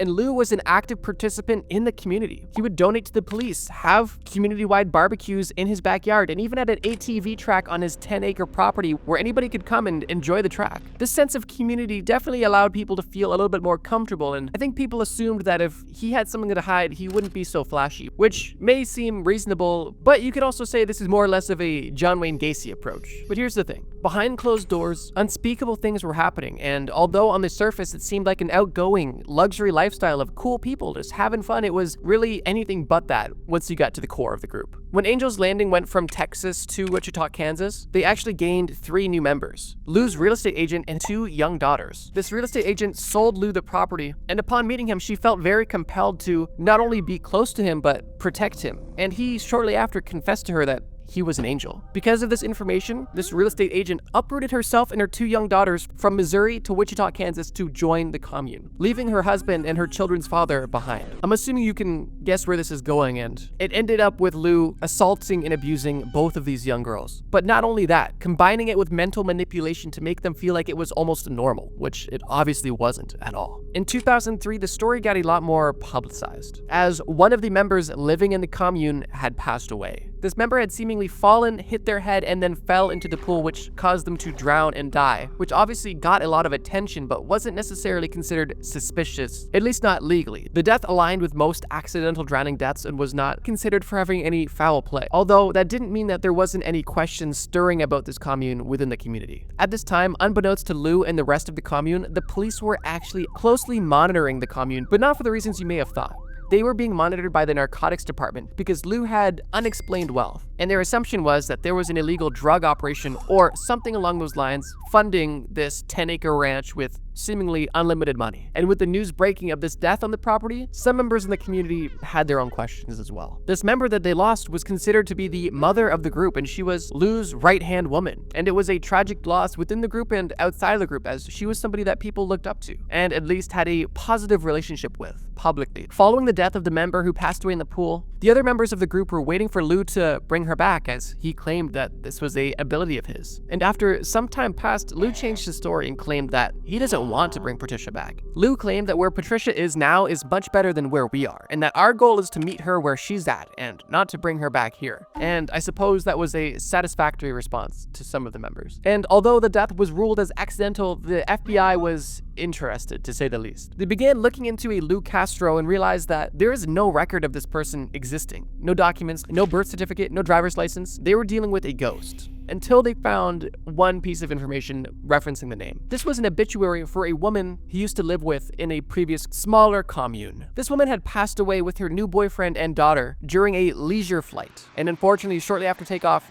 this entire group passed away. It's an interesting side note, but Lou was previously a plane mechanic. That, again, was ruled as an accidental death. But the coincidences are starting to kind of fall apart here. 3 years after the death of the woman in the pool, her husband, another member of Angel's Landing, was killed as well. He was working on his car and laying underneath a vehicle when his jack failed, crushing and killing him. The unfortunate and tragic death of this second member of Angel's Landing was a pivotal moment in discovering the truth. Like I mentioned, the Angel's Landing group was already under investigation secretly by the FBI and local authorities. But once 2 accidental deaths took place within 3 years, they cranked up their search and began looking at alternative means of information. And one thing they found that cracked this case wide open was the insurance payouts on these group members. Both Patricia, the woman who died in the pool, and her husband, who died under the car years later, had large life insurance policies, both of which specifically paying out to the Angel's Landing group, which was 100% controlled by Lou Castro. Each of these policies paid out over $1.2 million.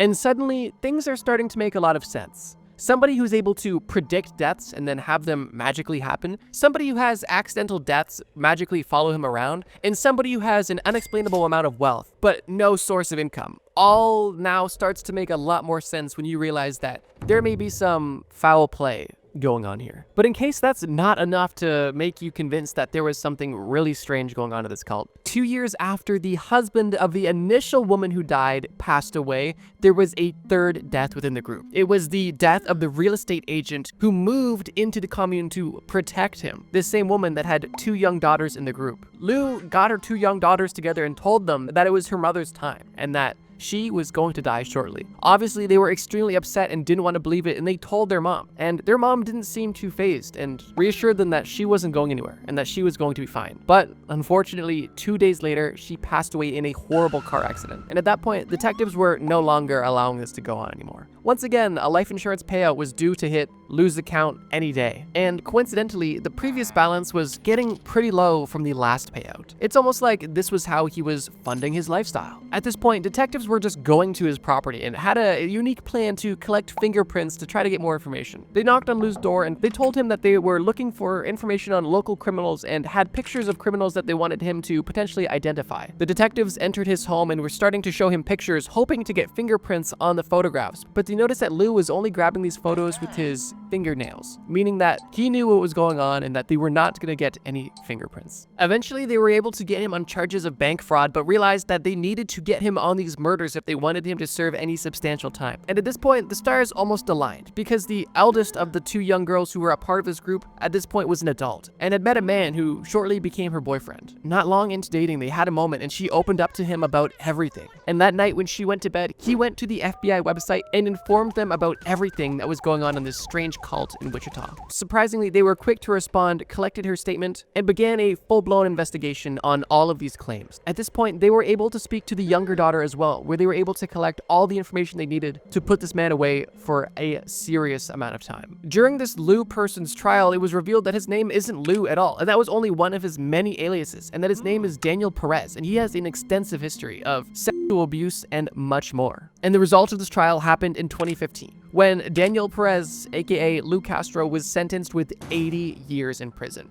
Unfortunately, all of the deaths involving Angel's Landing were still ruled accidental, but they did have a strong enough case through all of the other crimes to put him away for the rest of his life. Okay, I know this is a cult video and not a true crime video, but for Angel's Landing specifically, the beliefs were rather simple. And it wasn't even super religious, honestly. This mysterious, wealthy man just claimed that he was an angel and could predict deaths and save people near him if they did die. And he also required intimacy with children to maintain his powers. Although in reality, he was just a pedophile who was killing his own cult members for insurance payouts to fund his lifestyle. So the religious beliefs are simple, but the lore of the actual story is insane. And I thought you guys would appreciate this twisted story. I know we focused on a lot of mind-bending, twisted, pseudo-religious, disgusting beliefs, so I wanted to kind of focus on the reality of the life in these cults in this story. But the more research I did, the more invested I got in this story.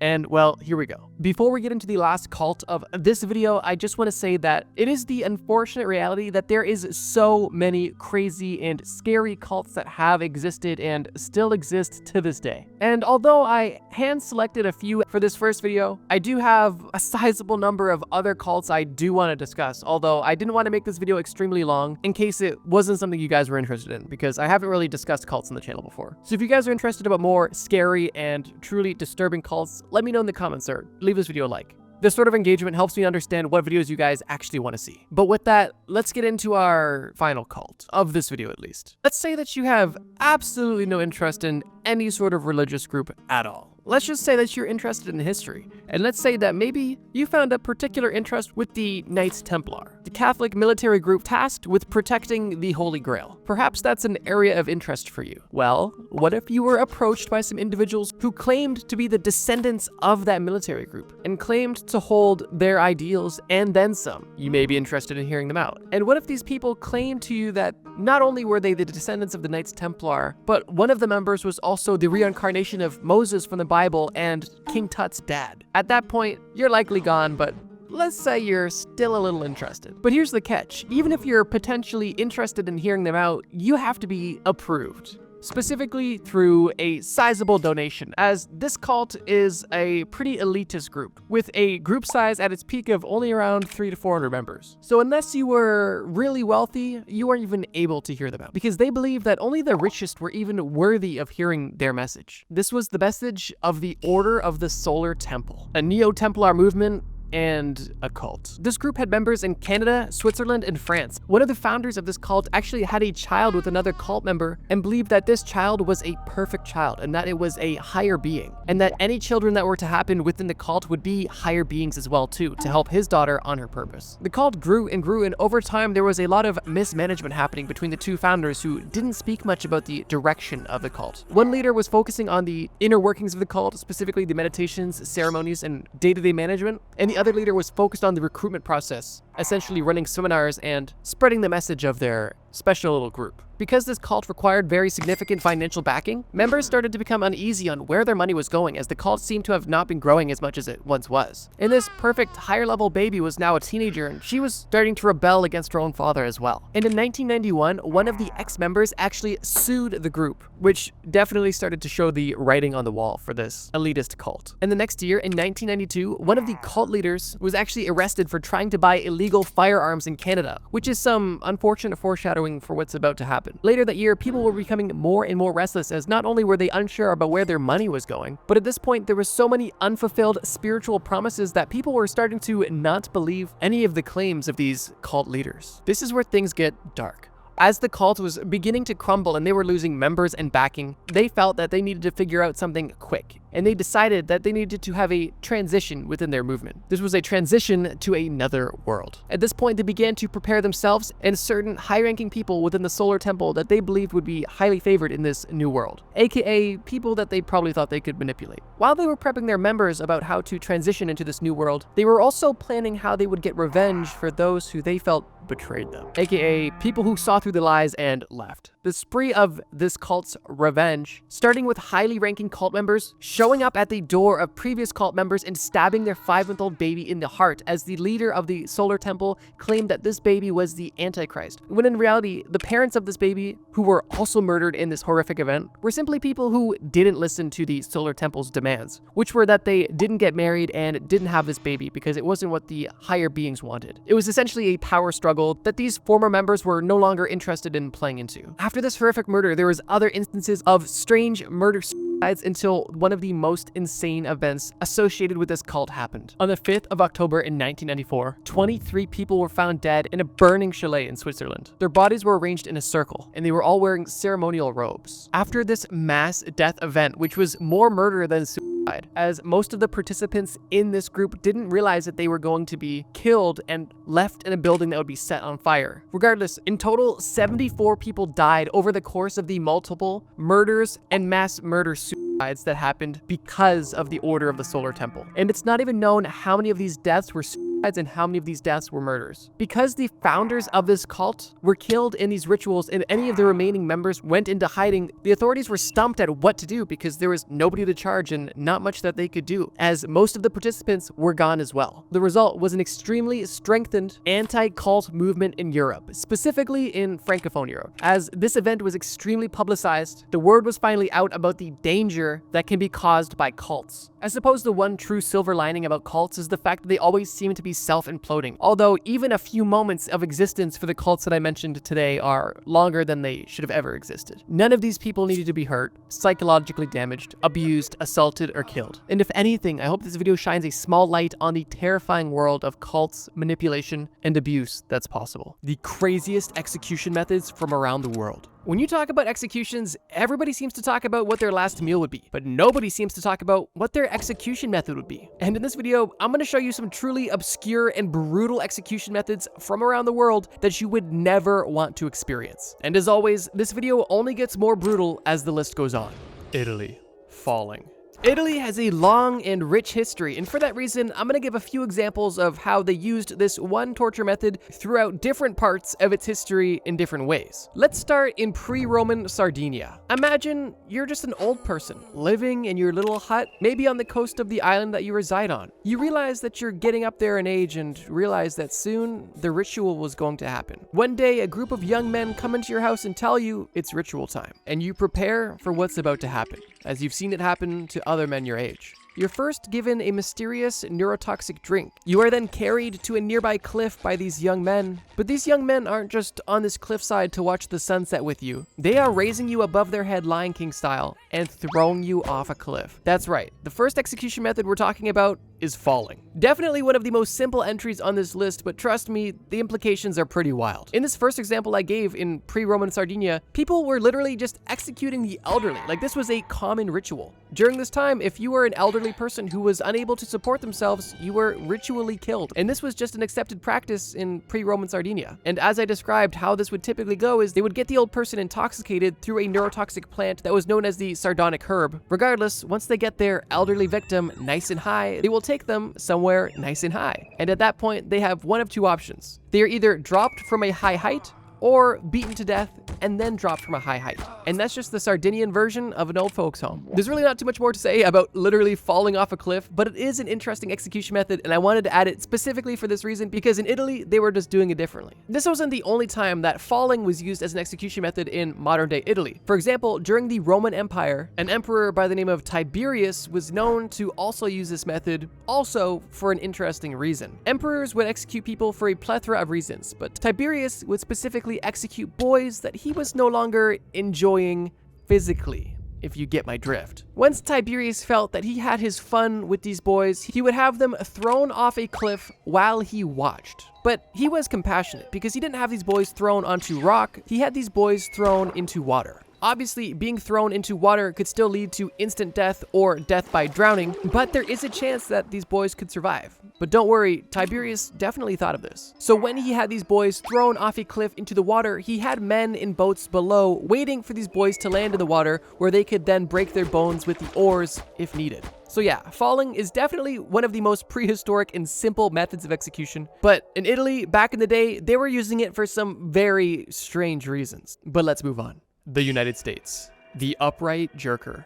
I realize this execution method sounds like your nighttime routine, but trust me, it's not nearly as fun. You see, in the 19th and early 20th century, the United States was doing a lot of hangings. And as society began to get more civilized, they thought, maybe these public hangings everybody loves is a bit barbaric. We should definitely keep executing people in public, but let's do it differently. And the product of that thought was the upright jerker, which kind of sounds like a nickname you would give someone who sleepwalks and sleepwanks at the same time. Seriously though, where the upright jerker differed from the traditional hanging was as follows. Traditional hanging would take place on a gallows, typically high up with a trapdoor below the condemned person's feet. The executioner would open the trapdoor and the person would fall and the rope would snap their neck or quickly strangle them, with the weight of their body compressing their neck in the noose. During this time, there was a lot of high-profile botched hangings, which is why they decided to try something new, something that they thought would be more effective. The upright jerker differed from traditional hangings because instead of being dropped from a height onto your neck, you would start on the ground and actually be lifted up by your neck.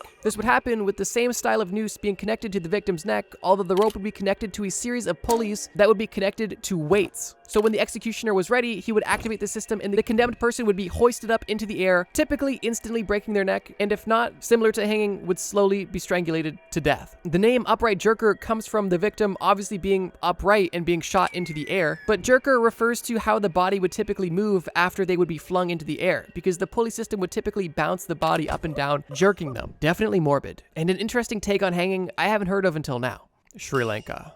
Crushing by elephant. I mean, you probably already get the idea, but I'm gonna give a bit more context because, believe it or not, there is some nuance to this. Unlike the very first example I talked about, this method was used on criminals, so we're at least off to a better start. How this execution method would work is, after the justice system of the time would do its thing, and then the person was then sentenced to death, they would then have them ready for the elephant execution. How this would look is the condemned person would be put on a pedestal, typically a smooth stone surface, and then they would bring in the elephants. But here's the thing, the elephant could go one of many ways. Depending on how trained the elephant was, they would either walk the elephant back and forth over top of the person until the elephant accidentally stepped on the vitals of this person, or if the elephant was more trained, the elephant would deliberately step on the person's limbs, torso, and even head to quickly execute the individual. Pretty simple, but extremely brutal. But these weren't the only ways that they would use elephants to their advantage. In some cases, they wouldn't even have the elephant step on the person at all,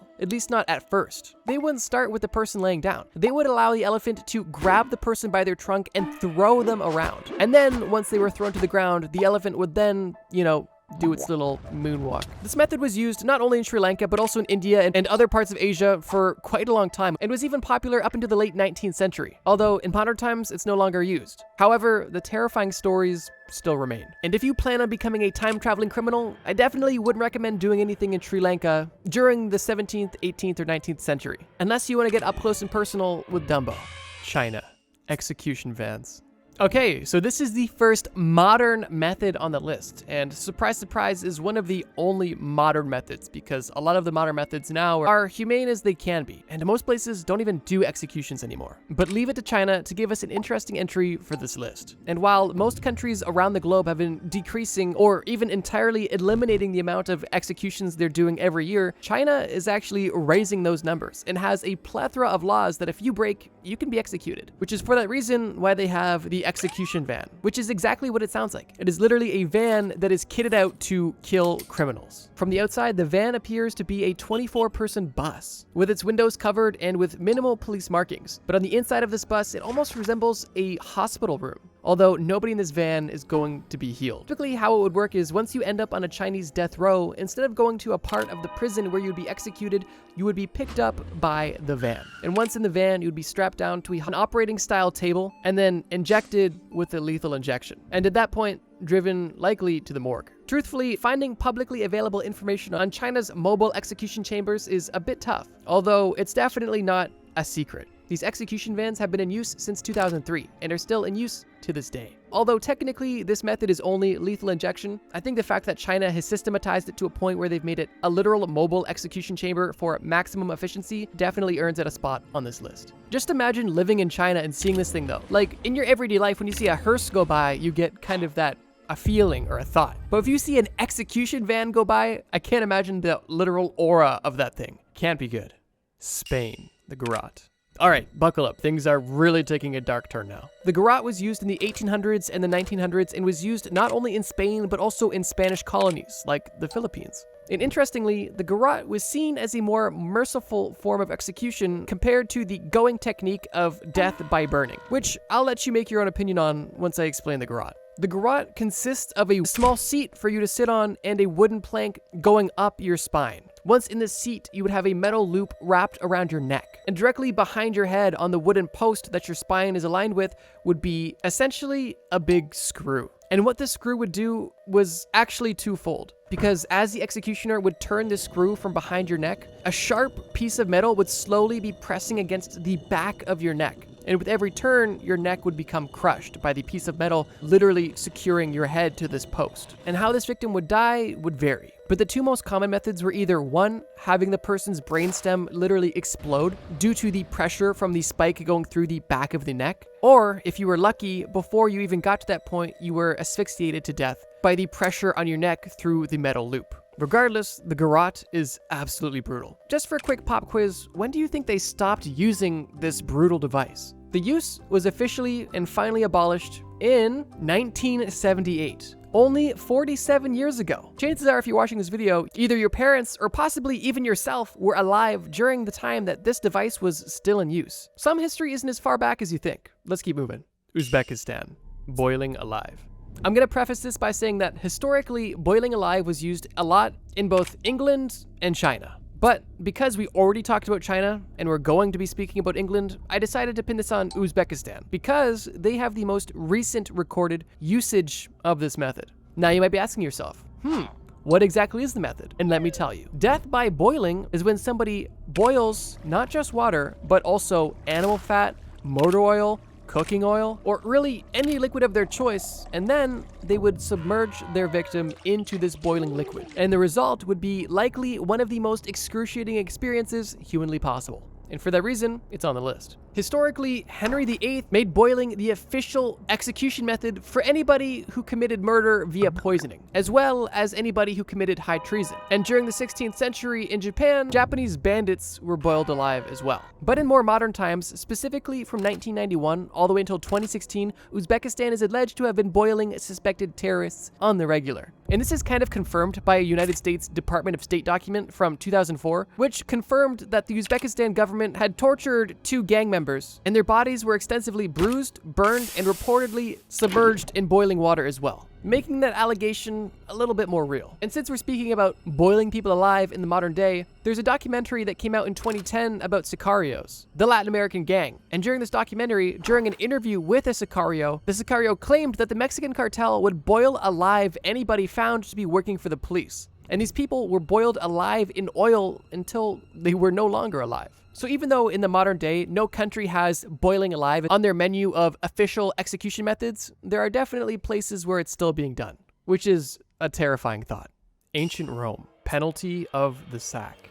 Ancient Rome's got a lot of history, and interesting execution styles is part of that history. Now, truthfully, penalty of the sack kind of sounds like something you'd pay a dominatrix for. But in reality, it's just the translation of the original Latin word, which I'm not even going to attempt to pronounce because, well, you guys roast me. And similar to the very first execution method that we talked about, this method of execution was reserved only for a specific crime. That crime being parricide, or killing a member of your immediate family. So at least it wasn't used on, someone just who was old. It was at least used on a murderer, but still, the question remains, what is the punishment of the sack? Whose sack is being punished? How do they punish the sack? And don't worry, it's at least 100 times worse than any form of cock and ball torture you could imagine. Okay, jokes aside, penalty of the sack went as follows. Someone would kill their parents, they would get caught, they would get convicted, then they are awaiting execution. Execution day comes, and this is how it plays out.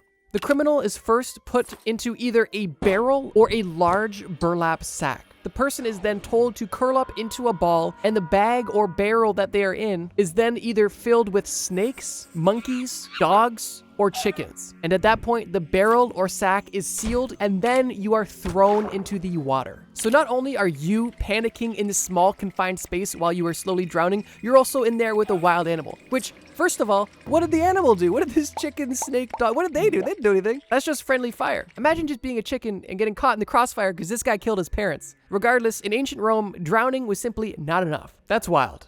Medieval Europe. Rat torture. This method was pretty widely spread across all of Europe during the medieval era, so I'm just doing the region, not even the country. They were all guilty. Rat torture is definitely one of the most famous and one of the most brutal methods of execution likely ever used. And for that reason, you may already be familiar with this method. So I'll keep it brief. This method was used on any range of criminals, and although the method was considered torture, it essentially had a 99.99% fatality rate. Here's how it would work. You would be walked into the execution chamber, the dungeon, the medieval places where people died, and you would be strapped down. Once strapped down, you would have a rat placed typically on your stomach. And on top of that rat, they would place a small cage firmly on top of your stomach, trapping the rat onto your body. And now you officially have a pet rat. But unfortunately, this isn't the end of the torture method, as once this cage was secured to your body, the executioner would begin to apply typically heat to the rat to make it uncomfortable and force it to try to find a way out of this cage. And of course, it can't get through the metal cage, however, it could possibly burrow down. And that's exactly what would happen. This rat would begin to burrow and eat and scratch and claw through the person's body, typically going directly into their intestines, causing an excruciating and brutal experience that would typically not instantly kill you, but cause a slow, excruciating, painful death in anywhere from a few hours to even a few days in some cases. This death was typically brought on by a loss of blood or disease. And it's really as simple as that. I can't think of many things more brutal than having rats forced to burrow through your body while you're still alive. And yet, there's still one final entry on this list. England. Drawing and quartering. For the final entry on this list, I knew there was only one suitable entry, that being drawing and quartering. Primarily because it's not even a single execution method. It is a combination of 3 used sequentially. And they intentionally keep you alive during the initial, I guess not even executions, just torture methods until they ultimately kill you. Drawing and quartering was reserved specifically for traitors. And this method was supremely brutal because they wanted to set a very strong example that if you were a traitor, that the consequences were above all else. And interestingly, this method of execution was actually so brutal that they didn't even do it on women. They only did it on men. This rule was in place because, spoiler alert, the men would be naked during part of this execution, and they figured it would be too indecent to do that to women. So instead, women only got beheaded or burned at the stake, which, as brutal as those are, they seem like child's play compared to drawing and quartering. So let's say you commit treason in medieval England. What exactly happens? First, you are removed from your jail cell and dragged by horse from the prison to the gallows. At that point, you are put on the gallows and hung, but not fully. You are only hung until you are half dead. Once the executioner feels that you are sufficiently hung, you are cut down. Once you are cut down, you are literally disemboweled, with the executioner removing your organs out of your body. And then the executioner will set your organs on fire. At that point, you are then beheaded. And then once you are beheaded, all 4 of your limbs are attached to separate horses, and the horses pull your body apart. And that is the long and short of drawing and quartering. And there was kind of variations on how this kind of happened, but this was the head honcho of all of the techniques used. Initially, I actually planned on putting tearing apart by animals on the list because that alone is an extremely brutal method of execution. But once I learned about drawing and quartering, I realized that I had to save being torn apart by any animal for the method that included that along with 3 other literal execution methods. It's probably one of the most brutal execution methods of all time, and was extremely popular during medieval times, and was only abolished in the 19th century, which isn't super recent, but not super long ago either. Every person currently on the FBI's most wanted list. Chances are you've heard about the FBI's most wanted list at some point in your life. It's also likely that you don't know much about it besides the fact that it's a list of criminals. Well, I was in the same boat, so I did some research. And today I'm going to explain a brief history about the FBI's most wanted list, and then take a deep dive into every single person who's on the list and why they're there. Spoiler alert, these are some bad people. The most wanted list was actually born in 1949, when the director of the FBI was at dinner with the chief and editor of the International News Service, as they were discussing ways to promote and capture the FBI's toughest guys. The FBI wanted to use the newspaper to spread awareness to civilians to get more tips to help arm law enforcement with information. Shortly after this meeting, the list was published, and that very same day, one of the members that was on the initial list was caught. And from that point on, the FBI's most wanted list has been a staple when it comes to high-level justice. To be eligible to even be put on the FBI's most wanted list, you have to do some terrible things. And in most cases, you have to have a long history or a string of multiple things under your belt. Some examples of which we're gonna get into today. Oh, and the only ways to be removed from this list are being captured or dying. So take your pick. Alejandro Castillo. It's crazy that the first entry on this list is the youngest entry by far. Alejandro was only born in 1998 on November 26th, making him only 26 years old at the time of this recording. He was born in Arizona and is currently 5'6" and weighs anywhere from 180 to 190 pounds. He is male and Hispanic, and what landed him on this list may shock you. When Alejandro was only 17 years old, he was working at a Shomar's restaurant in Charlotte, North Carolina. He worked at this restaurant with his girlfriend. But not only his girlfriend, his ex-girlfriend also worked there as well. Alejandro's ex-girlfriend, Sandy, lent him some money, but unfortunately, she went missing before he could pay her back. But even stranger is the day after that Sandy, his ex-girlfriend, went missing, both Alejandro and his current girlfriend went missing as well. But although they all went missing, Alejandro and his girlfriend were no victims. They simply were on the run. What happened was the night before his ex-girlfriend Sandy went missing, Alejandro and Sandy had plans of meeting up so Alejandro could repay his debt, although that was never his intention.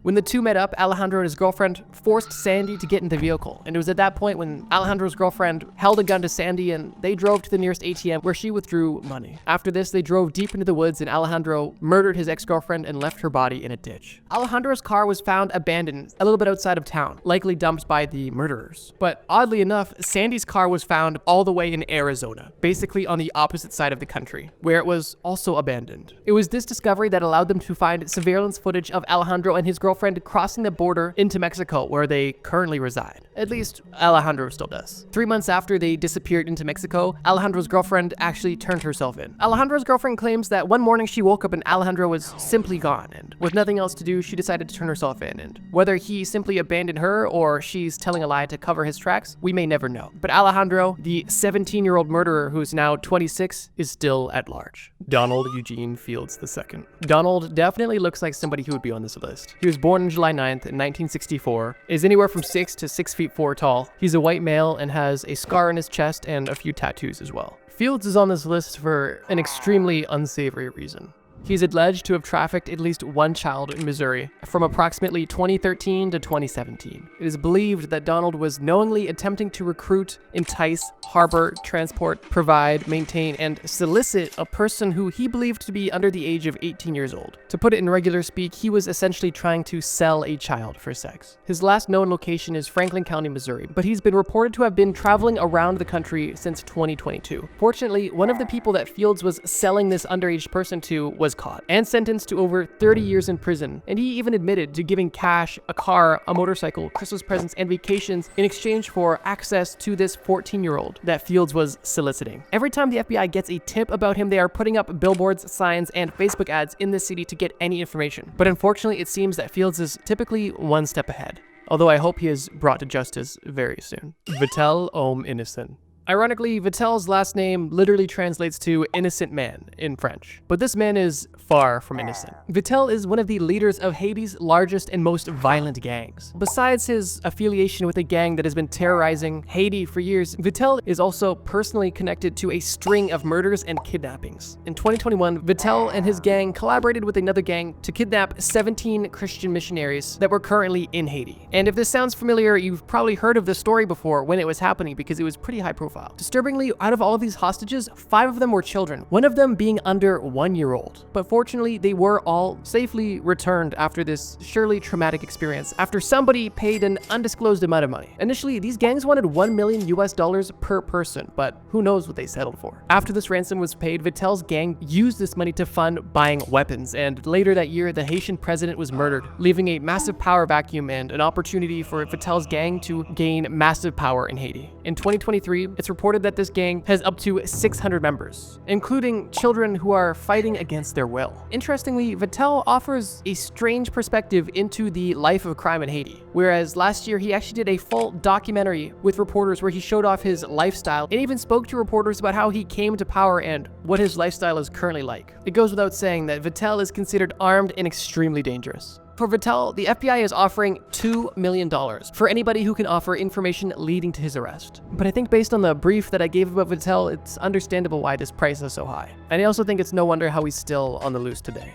Wilver Villegas Palomino. Wilver is a high-ranking member of the National Liberation Army, or ELN for short, which is a military movement which is active primarily in Colombia and Venezuela. ELN, similar to Craze Barry, the gang owned by Vitel, deals primarily with organized crime, specifically kidnapping, extortion, and even attacking oil infrastructure, basically eco-terrorism. And shortly after, in true Colombian fashion, got involved in the drug trade. Wilver personally is alleged to have killed multiple human rights activists in Colombia, as well as committing narco-terrorism, distribution of drugs, murder, and other similar charges. Wilver and his gang of ELN is heavily attributed to the massive influx of drugs into the southern states in the USA. And for that reason, the FBI is offering up to $5 million for any information that can help bring him to justice. Currently, there is absolutely no information available about where Wilver may reside. Although, if you have any clue, you might be $5 million richer. Ruja Ignatova. Although this person is definitely not a good person, compared to some of the other people on this list, Ruja is gonna seem like a petty thief. Ruja is a Bulgarian woman, and she was an entrepreneur, or so she was believed to be.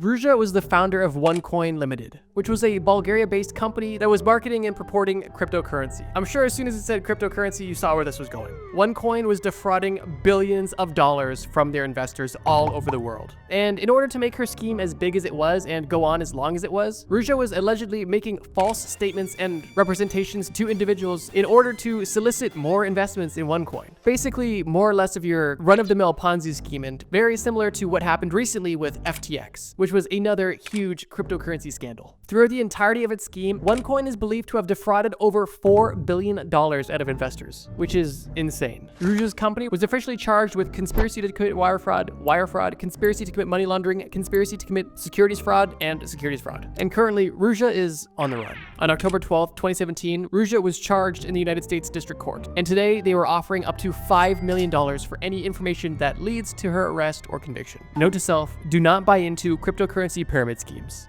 I'm not anti-crypto, but I'm definitely anti-scam, and OneCoin was a huge scam. Arnaldo Jimenez. This man is absolutely vile, as is everybody on this list, but the specific details of this story just made me feel gross. On May 11th, 2012, Arnaldo got married to his wife, and only one day later, on May 12th, Arnaldo is alleged with murdering his wife by stabbing her to death in the back of his Maserati. He's alleged to, at that point, taken her dead body from his vehicle and putting her in the bathtub of her apartment, where he left her and then seemingly vanished. When Arnaldo's wife was not replying to any of her family's calls or texts and didn't pick up her children from school, her family called the police, where they did a wellness check and found her body in her tub, still in her wedding dress. Arnaldo is believed to be somewhere in Mexico, but unfortunately, after 12 years and hundreds of tips, nothing has brought the FBI any closer to bringing this man to justice. After the murder, phone records were able to trace Arnaldo across multiple states across the country, and even ended with him in Texas, extremely close to the Mexican border. But unfortunately, that's where the records ended, and once he entered Mexico, there has been absolutely no sightings of him. Hopefully, Arnaldo was caught and serves life in prison for the crimes he's committed. But from what we've seen so far on this list, it seems that going to Mexico is a pretty good way to avoid jail time. Omar Alexander Cardenas. Omar's case is short and simple, but no less disturbing, as he is charged with murdering a man in broad daylight, with footage of him walking to and waddling away from the place where he committed this murder. Omar is another young entry on this list, being only 29 years old at the time of recording this video, and even younger when this crime happened. And while his crime is essentially caught on camera, not much is known about him, besides the fact that he's 5'7" and 300 pounds, which is a crazy build. On August 15th, 2019, Omar walked to an open-air shopping center where he stood in front of a barbershop, pulled a pistol out of his pants, and shot at the head of one of the people in the barbershop, who he instantly killed and then seemingly just casually walked away.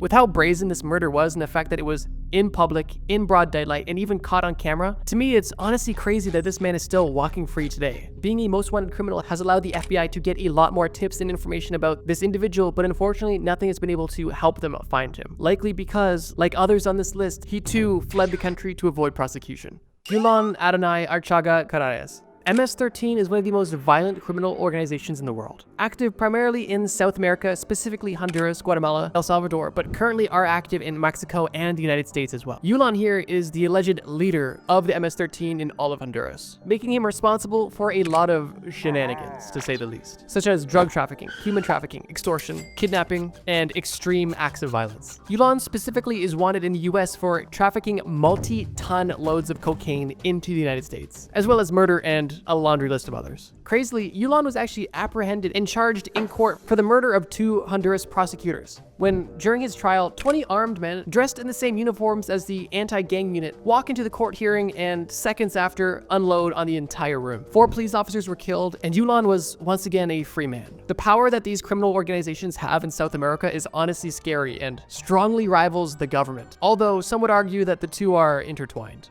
Although this man is only 5'5" and 160 pounds, he's one of the most powerful and deadly men in Honduras and likely in all of South America. And it's not necessarily shocking that the FBI is willing to offer up to $5 million for information leading to the conviction or arrest of Yulan. Alexis Flores. Alexis is another man from Honduras, although he is even shorter and smaller than the previous entry. He stands at a staggering 5'4" tall and weighs only 130 pounds. But his alleged crime is absolutely sickening. To put it bluntly, Alexis Flores is alleged to have kidnapped and strangled to death a 5-year-old girl in Philadelphia, Pennsylvania. This young girl was reported missing in July of 2000 and was found a few weeks later lifeless in the basement of an abandoned apartment building in August of 2000. Unfortunately, for this crime, there was little to no evidence, and the case went cold for multiple years. The only piece of evidence they had was a strange t-shirt. It wasn't until 7 years later in 2007 when DNA analysis advancements were far enough along where they were successfully able to find a matching DNA sample to someone that they arrested years prior for shoplifting and forgery. They finally had a lead and a perfect DNA match, closely linking this criminal to at least the owner of this t-shirt, which was directly at the crime scene. Although when they found out who this t-shirt belonged to, they had a whole new problem that they had to solve. They knew they had their guy, Alexis Flores, but when searching the database, they also saw that Alexis Flores was no longer in the United States. Alexis was actually deported years prior for other unrelated charges, and unfortunately, the authorities had no idea where he was. It's pretty shocking how somebody can do something once again so brazen in broad daylight and have absolutely nobody report or see anything, at least anything that was able to bring him to justice.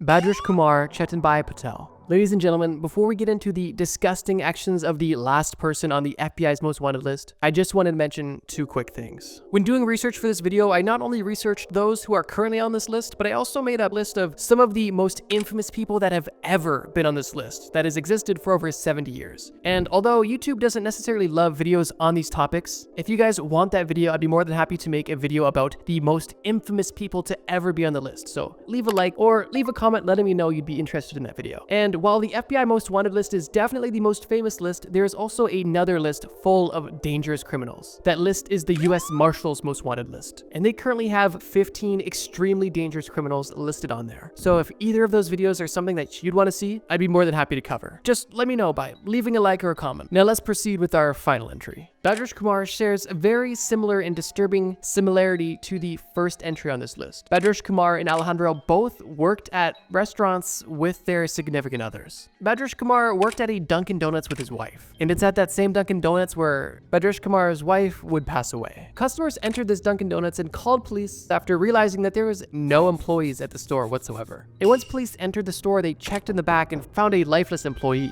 This employee being the wife of Bhadresh Kumar. Security footage pointed obviously to Bedrish Kumar murdering his wife, as there was footage of both of them stepping in the back room and only Bedrish Kumar leaving the back room before he fled the scene. Bedrish Kumar was last seen taking a taxi from a hotel in New Jersey to a train station in Newark, where he hasn't been seen or heard from since. Hence why the FBI was so eager to put him on this list, as without any information or tips, this man is walking the streets free, and nobody wants that. After doing research for this video, I have two pretty crazy takeaways, and I want to know yours as well. To me, it seems so crazy that some people can just get away with such brazen and crazy crimes. And it also seems extremely saddening how simply going to Mexico can be a get-out-of-jail-free card. If you happen to know anything about some of these people, drop a tip at the FBI, and you might just be a little bit richer.